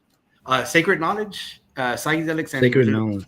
Yeah, Psychedelics and Religious Experience by William Richards, and he was one of these professionals in Johns Hopkins. He has a degree in theology, studied comparative religion, and a lot of the peer-reviewed articles that come out of there are, he oversees a lot of the stuff that goes out, and all the comments on comparing mystical experience and throughout the various religions. It's a lot of his work that you see on those articles. Yep. Yeah. Okay. Yeah. Go ahead. We'll get back to that. We're almost at the bottom of your document, so you want to finish it up? Yeah. Okay. All right. And for those who still think this is just online drama, consider how individuals like Vila Bianca, estranged from religious ties, migrated to Austin to join the ACA community. It's not hard to see how this can mirror religious conversion: a new family, a new doctrine, a new orthodoxy. What starts as liberation from oppressive religion often ends in another kind of conformity, this time enforced not by priests, but by mods, hosts, and the community hive mind. And okay. So yeah, I mean, I don't know if you heard about her story. I think she said it on, I don't know if it was, I heard it on Neil 604. I forgot where she said it, but she was talking about her dad being a pastor, and that she was, getting curious about atheism. And when that happened, her dad's like told her like, well, if you go this route, like, I'm gonna disown you. And I think that's what happened. Yeah, that's a horrible thing. And then going to find another community is kind of a reasonable thing. I don't know. So I mean, it's like you're gonna find a community basically where you agree with the people, and I don't see any problem with that. I'm not sure what this paragraph is implying, that she ran from one cult to another. I mean, I've had people tell me that I went from drugs and alcohol to AA as a cult, or as a substitute drug. And I think they're just full of shit. It's like, I find that AA gives me a much more blessed life than drinking and taking cocaine, obviously, right? And they're saying, oh, no, you're in a cult. It's like, no, there ain't no fucking cult leader. There ain't no dogma. I'm just with a group of people that I happen to relate to a lot. So, well, I think Michael Pollan in his book, the one that he wrote after he took psychedelics, How to Change Your Mind, he mentioned that the original AA was based around an LSD experience. That it was, one of the steps. I think it was sativa or something like that, or belladonna or something. It was something else that Bill took. Yeah. He had a religious experience as a result of a drug when he was in the hospital. Yeah, and he had a. Go ahead. No, I was just going to say that, I mean, they have shown like that they've had a lot of efficacy with drug addiction and stuff like that, and alcoholism. Getting rid of one's alcoholism or cigarette nicotine addiction, through a high dose of a psychedelic. At least a lot of papers at Johns Hopkins claim this. Yeah. Okay, I think we're done with the document. So is there a cult of atheism? No. But in places like post AA, ACA, they got their own little group, their own little cult down there, and their cult keeps changing because they keep splitting and throwing people off, and that's just the way groups of people work. So rather than calling it a cult is kind of like a dirty word. I'd rather just call it, there are groups and stuff.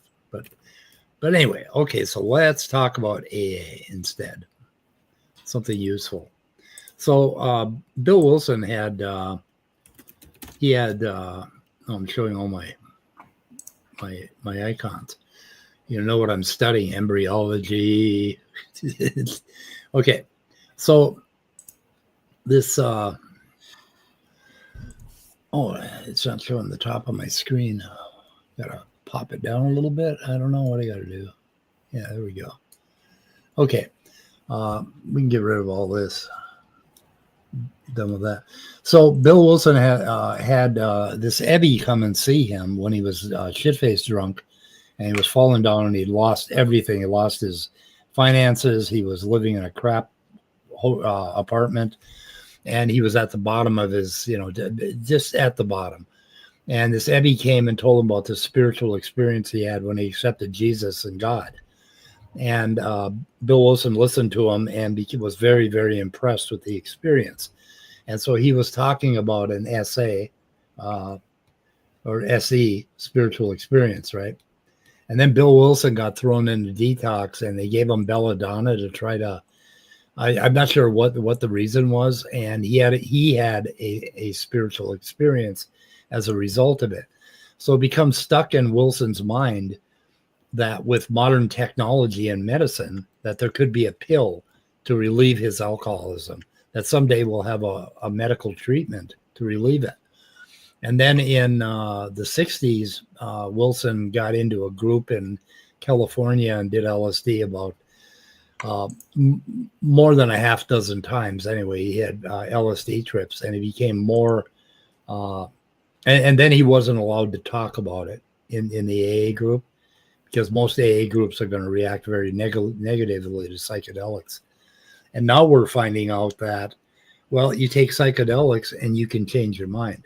So what I want you to do, Kafei, is I want you to think about the hurt that you've experienced in atheist communities and the judgment that you've experienced and what it's done to you. And I want you to consider how you can change your mind to love us atheists more. So that's your next mushroom trip. Just all outlined for you. Low dose, you don't got to be heroic. Just do a therapeutic trip and consider where your ideas are coming from and what is the basis of your ideas about all of this. So when you go ahead. No, I was just going to say, I still think it would be interesting to fly out Matt to Peru and film him trying ayahuasca. Yeah, and I don't. He might become a believer in something, or he might not. I mean, everybody. If you're primed to believe in the supernatural, you're going to believe it, and otherwise, you're going to believe that you just had an amazing experience, and that you managed to melt a little bit with the universe. So the day I draw my last breath, I'm going to melt with the universe. I know that, right? Yeah. And okay. Am I going to be conscious? No. Am I going to be Mike? No. I'm going to be Mike's gone. Mike is no one. Like on Game of Thrones. You're no one. Have you seen that? Right? There's an image on floating around Google of it's comparing a brain cell to the clusters of galaxies in the universe. If you type in like brain cell /universe on Google, it'll pop up. But maybe you've seen it before. Yeah. Are you familiar with Aldous Huxley's Reducing Valve of Consciousness that he wrote about in, I think it was The Doors of Perception, or he also called it The Mind at Large? Okay, not right now, no.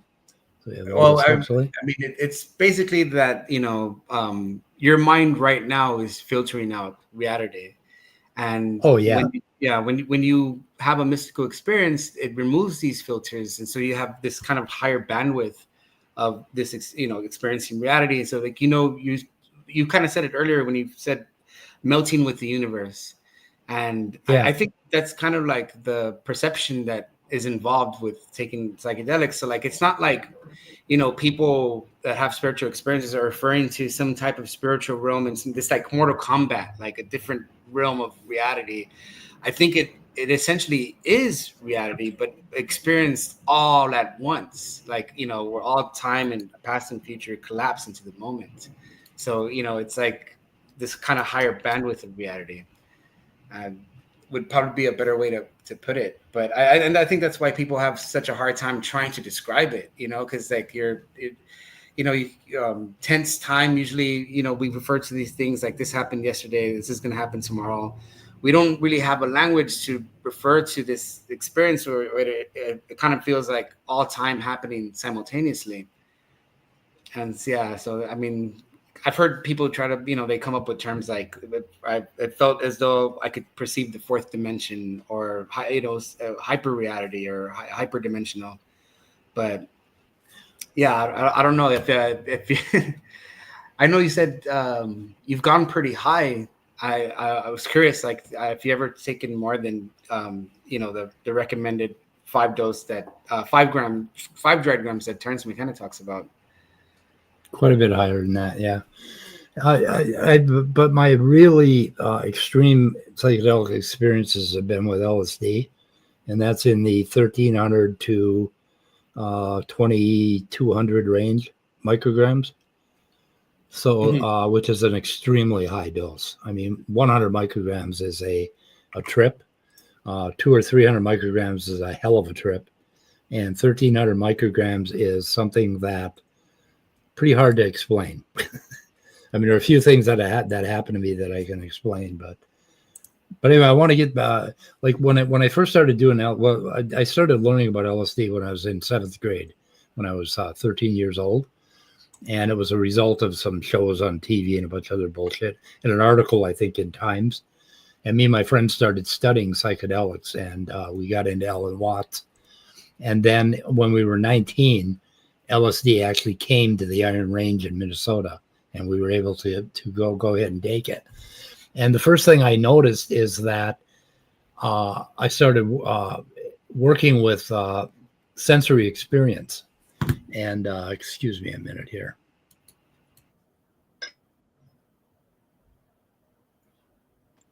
So I realized that what my normal operational sober life, that I was filtering all of my senses into conceptual domains.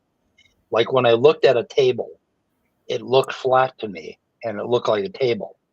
But when I took a sufficient amount of LSD, it was rippling all over the place and it was wavy. And that is what my eyes were actually seeing. My eyes were actually seeing the waves, but without the LSD, I was filtering it into a flat table.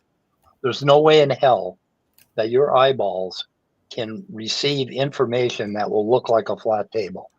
If you can actually look at what's going on inside the brain, you're going to see a wavy table, and it's going to move around with your eyes skittering around and the fluid on your eyes and your head moving and you breathing.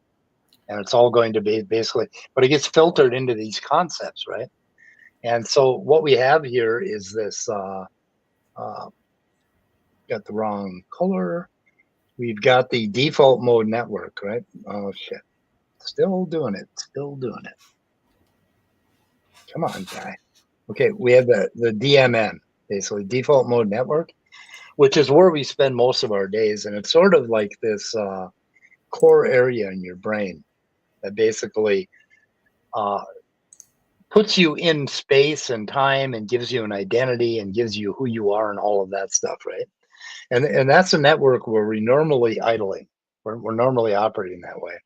And when you take psychedelics, or when you're a very, very young child, like when you're just born, basically you're going to have all of this stuff in your cortex is going to light up, right? And it's going to be getting all of the sensory information, and you're not going to filter it with this default mode network at all. So the default mode network makes us bored, makes us depressed, and makes life sort of mundane and manageable. And it's very useful if you're trying to survive, right? That you have this mundane, manageable life.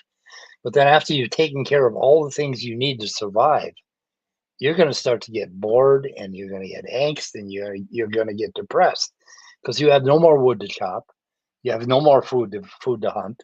You've got everything you want. And that's where Americans are today, right? And so if you get blasted into this outer cortex, right, all of a sudden your default mode network quits operating, and you have a chance to rewire your brain in different spots to start to see more, to start to feel more. Like I had been married when I did acid, I'd been married for 2 years already. I got married at 17. And she was the love of my life, but I was already seeing her as a problem and I was starting to look at other women. And I was not seeing my wife. And then when I did acid, one trip, 2 trips actually, one without her, one with her. I started seeing her again as if I'd never seen her before. And I fell in love with her so deeply all over again. And it never went away. So it lasted after the acid trip. It was because I shut down all the bullshit, all the, like I was talking about how we imagine things about cults and about races and things like that, right? We do the same thing with the people in our lives. We stop seeing them, stop experiencing them. And then what the psychedelic does is it lights all that up. And it blends you with the universe in a conceptual, emotional matrix, which is where you're kind of meant to be. I mean, it's a state when you're going to be most at peace. It's a state when you're going to be most alive. So anyway, so I did a lot of that work when I was in my teens and early 20s. This thing about, turning on the senses. And you were talking about filtering, right? Aldous Huxley's filtering the senses. We always do that. We filter everything into concepts, and the concepts are empty, and they're skeletons. It's a skeleton crew basically taken over, and it makes you unhappy. What do you think of that? Yeah, no, it's exactly what I was referring to. The reducing valve of consciousness. I'll read this real tiny excerpt. It says, to make biological survival possible, mind at large has to be funneled through the reducing valve of the brain and nervous system. What comes out at the end is a measly trickle of the kind of consciousness which will help us to stay alive on the surface of this particular planet. It's like, just to navigate the body, the ego necessarily has to, have this real finite perception to be able to move this vehicle, the physical body. Right. Yeah. And but the impression that people get is when those filters are removed, then you get this onslaught of infinite, the infinite, or however you want to put it, the cosmic consciousness, the oceanic feeling. There's been so many names that are not tied to religious vocabulary. Abraham Maslow called it peak experience or transcendent experience. Mega points are by Teilhard, and there's a whole bunch of different names for it. Yeah. So I see, I think we're ultimately talking about the exact same thing. I think that's why it probably comes down to a difference in semantics, our disagreement about theism and atheism, because we're describing the exact same thing, except you see it, you define it ultimately as atheist, whereas I identify as theist. Yeah, that's there's basically, you've got the and I don't know why he keeps doing this to me. You got the atheist and you got the believer, right? And so the believer and the atheist. Well, when you start dropping all the concepts and you drop all the ego, there's a bridge back here between the two where you're actually talking about the same damn thing. Yeah, so I always look for the bridge. An aspect that you kind of touched on, because I had a similar experience when my first time around. I shot for 5 dried grams, and the guy I got him from, he was like, "Hey man, you're not gonna do this by yourself, are you?" And I was like, "Yeah, that's the instructions I got." And he's like, "I don't know if you want to do that, man. People are calling me back saying that these are really strong. You might not want to do it all at once." And so, I mean, it's exactly what I did when I got home. I offered my brother half. I'm like, "Hey, you want half?" And he was like, "Nah, man, I want you to have the full experience." And man, I remember looking down, being in his room, looking down into the tile and seeing it go infinitely downward. It was a strange effect over the tile. And so I was like, man, I think it's starting to kick in. So I went back. I went back to go be with my wife. And when I saw exactly what you just said, it was like the sunset was beaming in behind her, like, and so she had this like angelic glow, man. And like at that moment I wanted nothing more than just to ravage her. But she's like, she even told me, she's like, do you want to have sex? And I started making out with her, but damn, at that point it started kicking in, and at that point I was like, I could barely hang on to the ground. Like, what is sex? Yeah, well, that scene, I think I've told you this, that scene in Face Off, where they're in that Alcatraz like prison and they're all wearing the metal boots and stuff. I kind of felt like my entire skeleton was metal being magnetized to the ground. And, yeah. Oh shit, that's the gravity problem. So in the with this particular intensity dose that I'm taking, in the second hour, I run into the gravity problem where if I'm laying on the floor, my arm feels like it weighs 1,000 pounds and I can't move. Yeah. It's like the gravity problem, I call it. After you get out of the gravity, after you get out of the gravity zone, then you get into the spiritual dance zone where you just start to like, oh my God, I'm so fucking happy that I'm alive. Yeah. It's like, I'm so grateful.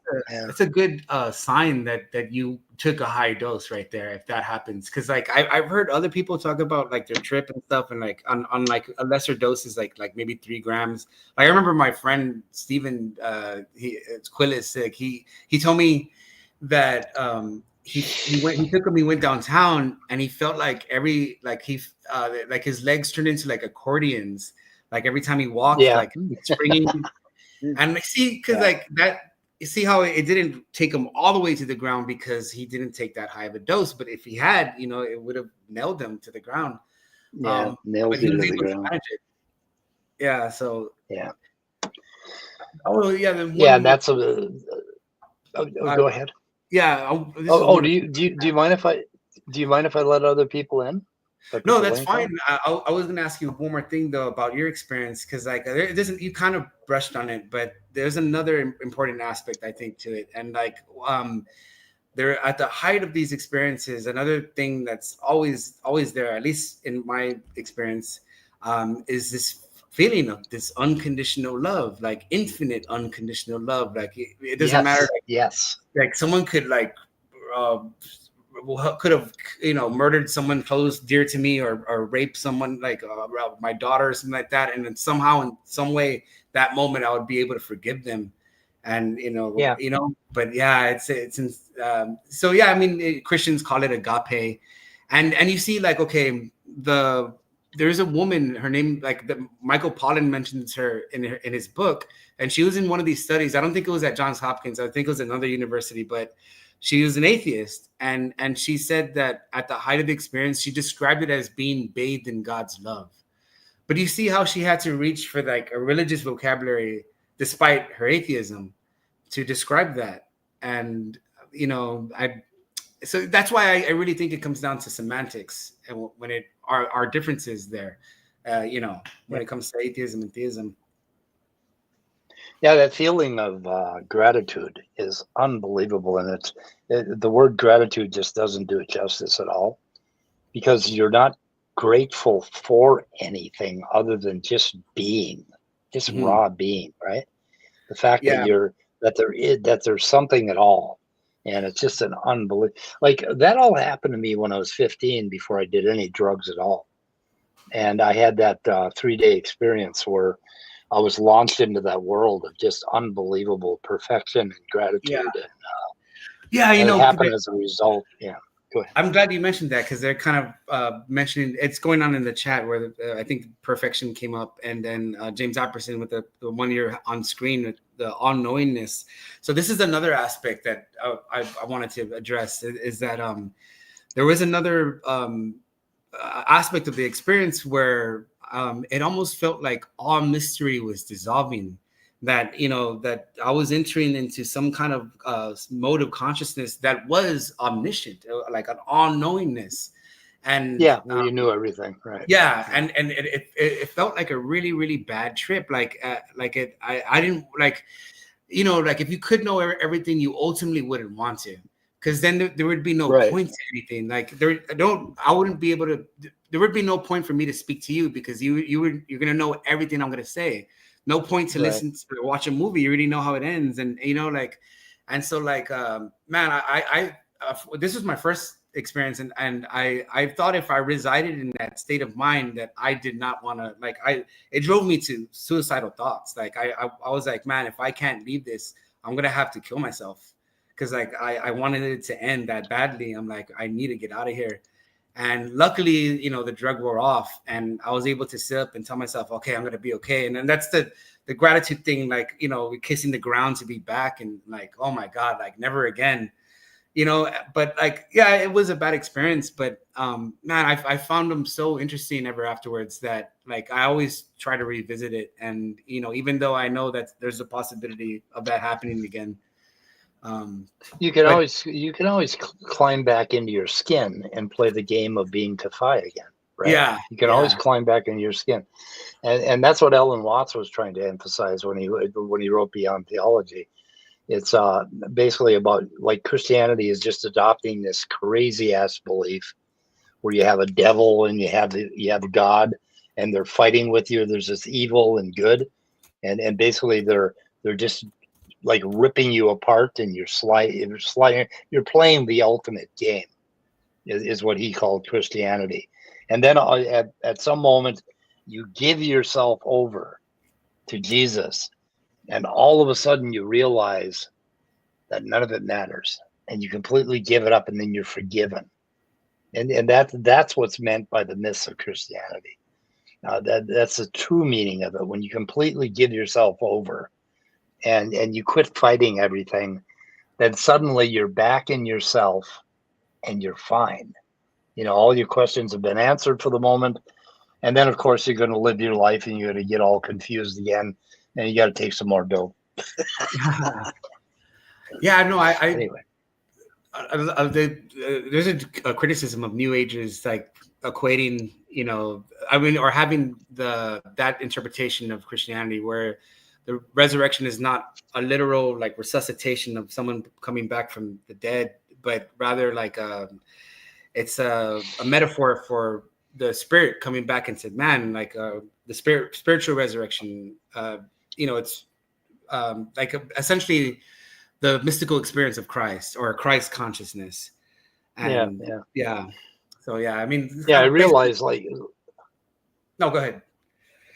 Tonight when I go to sleep, I'm going to die, and tomorrow I may or may not wake up.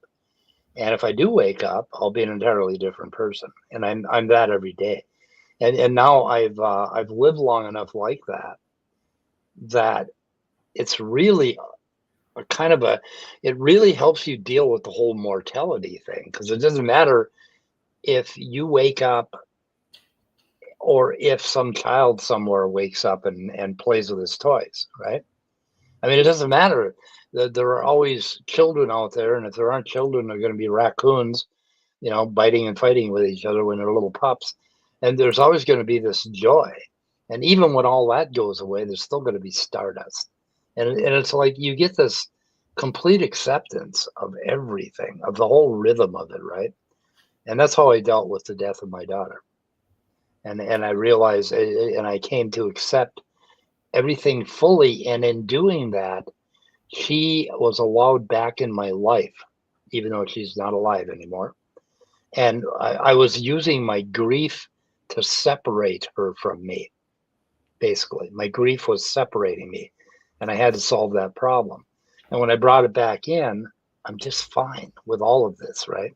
I'm fine with the way everything turned out, is what I'm saying. Yeah, no, that's another good point, I think, because I think his name is Chris Kilham, and he spoke about his ayahuasca experience in such a way that he had this huge hatred for his father because his father committed suicide when he was younger, and he had to fend with his mom and his brother, I think, to make ends meet and stuff. Yeah. And he blamed it on his dad.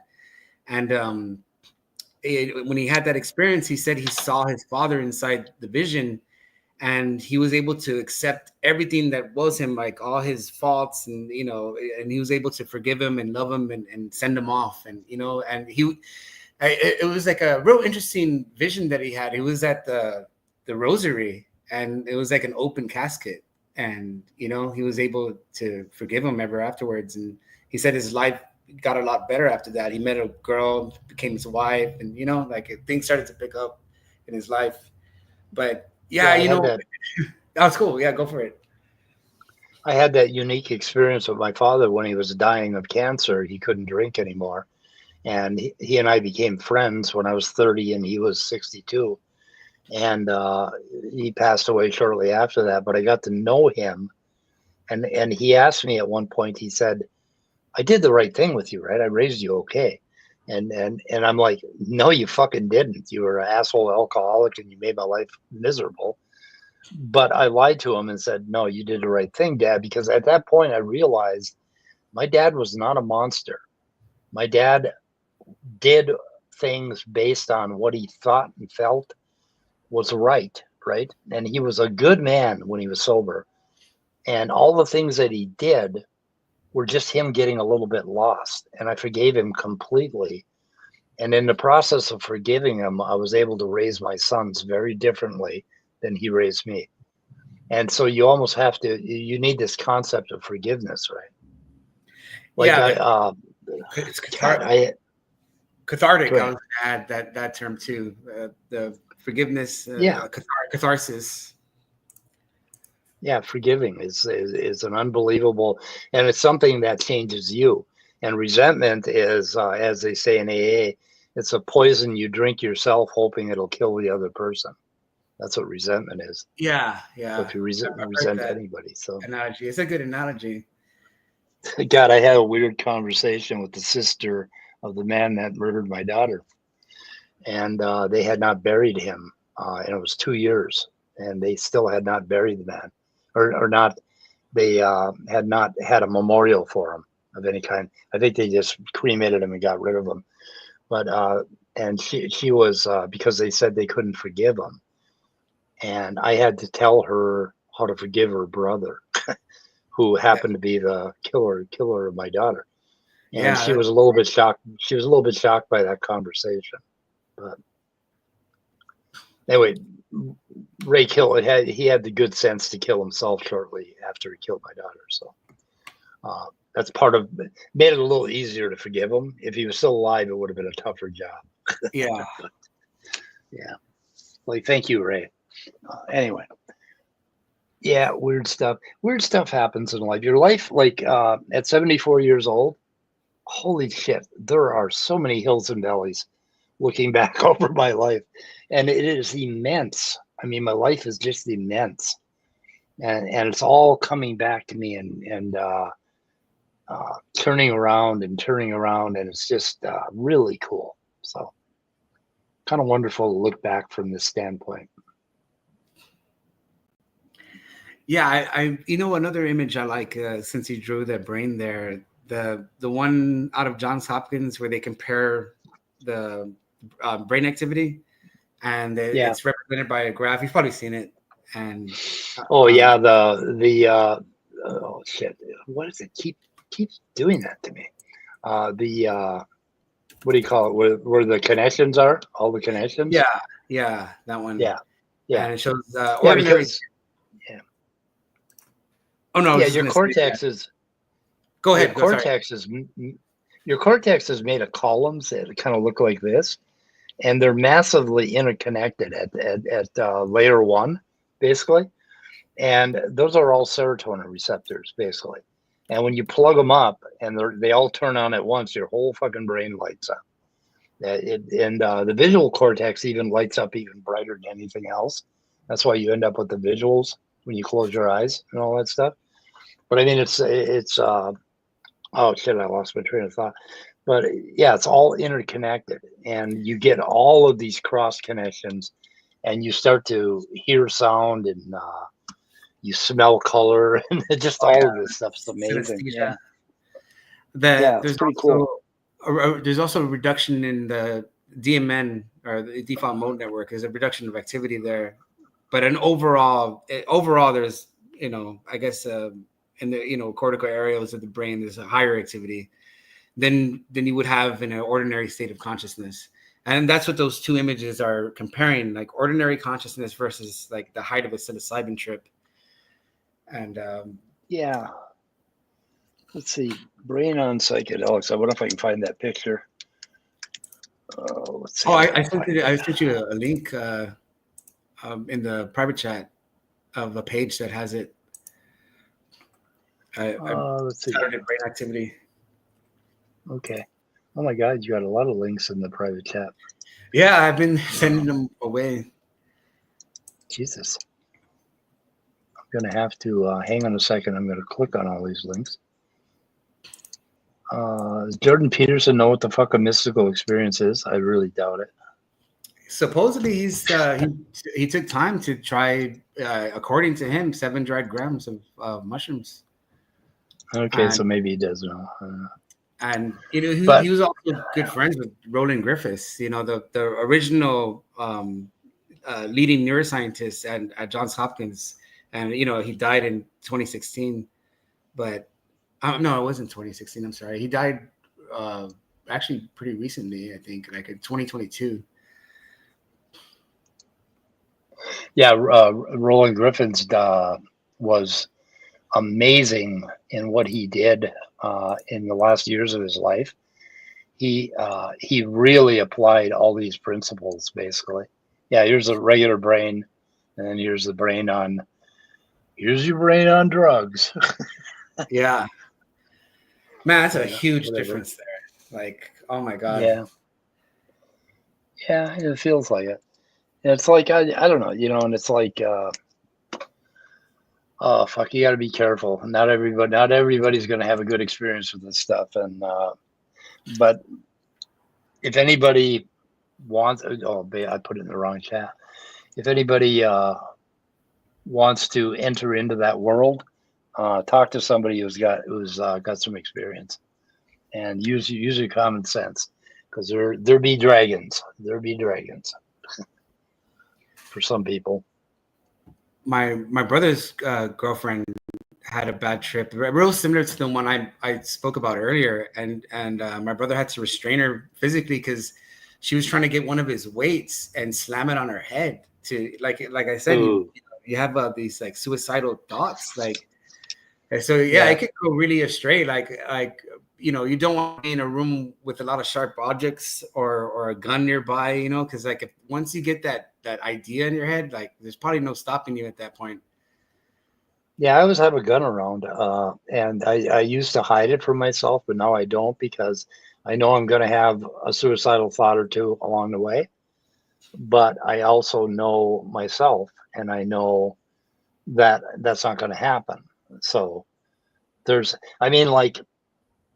I've tripped a lot, Kafei.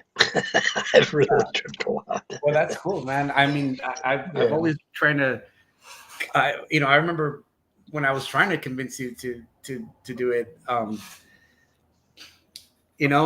had like talked to my brother for years before I finally got him, to do it. Like, because he knew I never shut up about it, and I've learned nowadays to stay quiet, and unless the topic comes up, and because like, man, I used to be like really obsessed.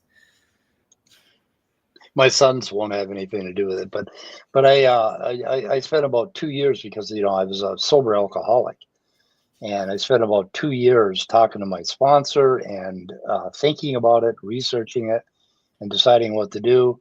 Then my daughter died, and that pushed me over the edge, and I decided, okay, you're either gonna let grief kill you, or you're gonna take a chance and change your life. And so I've been working on changing my life ever since. So. Did you ever have any visions that involved your daughter? Memories and sort of well, there was one really significant trip I cried for 2.5 hours, and it was doing that where it all came out. That's when all the shit came out about all the ways I failed her, and all the the horrible things I had to do in order to bury her, and all of that. And I just started dumping it all on this poor guy at Fireside Chat, and I started crying, and it was like the most renewing experience I've ever had in my life. And at the end of it, but as far as any visions, no, nothing that. Well, she's been involved in a lot of the stuff that goes on, a lot of the turnings and crazy images. Like there are some things where I don't know how to explain it. You're thinking about something and it's like, God, I've been thinking this for centuries. And it's like for a long time. And then it's like this thing. And then you open your eyes and you realize that none of that was real, that was a vision that you had entirely, and it's like very hard to explain, but it's all part of the churning that goes around when, like Austin, you said that was a connectome. That's not the connectome. This is a depiction of your normal default mode network operating.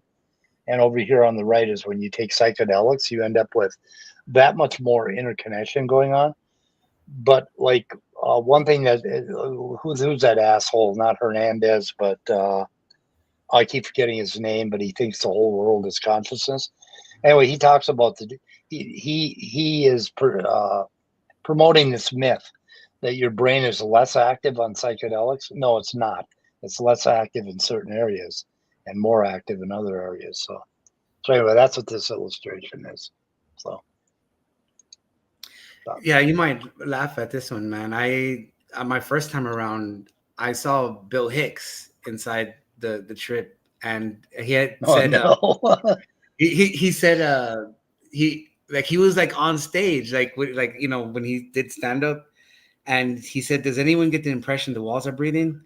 And at that moment, I look at the walls, and they were moving in the way they do with the, how it looks like disturbed water, like the motion that the water makes and stuff, but it was happening to the walls, and like it was the first time I had ever seen that, and like because that was my first time going really high with mushrooms. I had taken them prior, but I never had the advice to go to that dose until I started listening to Terrence McKenna, and before that I would only like take a cap or two and stuff, like a measly fucking dose, and yeah, and then towards the end, when I was coming down, I had a vision of Terrence McKenna, and he was asking me, "Did you see it?" And he made this gesture with his hand, like he was grasping like a bar or something. You know what I mean? But yeah, Terrence said, "Did you see it?" And so I don't know. That was my first experience with it. So we got some Izzat talk going on, and Leo, there is a solution. The solution is hard naturalism to the Izzat problem, and Fellow thinks that it's by believing we have an inherent purpose, God, that build the is into the ot. You don't need to go that far, Fellow. All you need is naturalism. You are an organism. You're going to have a lot of ots inside of you, but if you look at a rock, it's probably not going to have a lot of otting going on in a rock. But you have a lot of them anyway.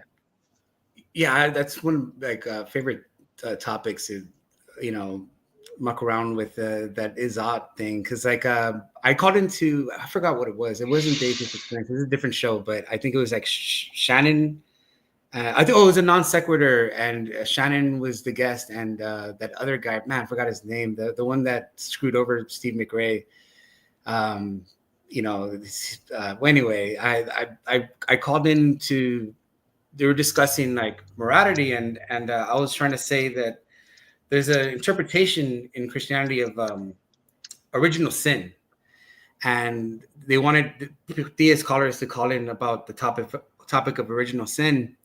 And I don't know if you've ever heard this interpretation. I think I got this from Meister Eckhart, but he was original sin in his interpretation was the original division. Like when the ego, like, when you first come into your consciousness, like when you're 3 or 4 years old, like when you start having memories, like I don't know how far back you can remember, but you have this impression that you're a separate bodily entity from the rest of the environment. And so the vision of the mystic is to see everything as a unity, as a non-dual.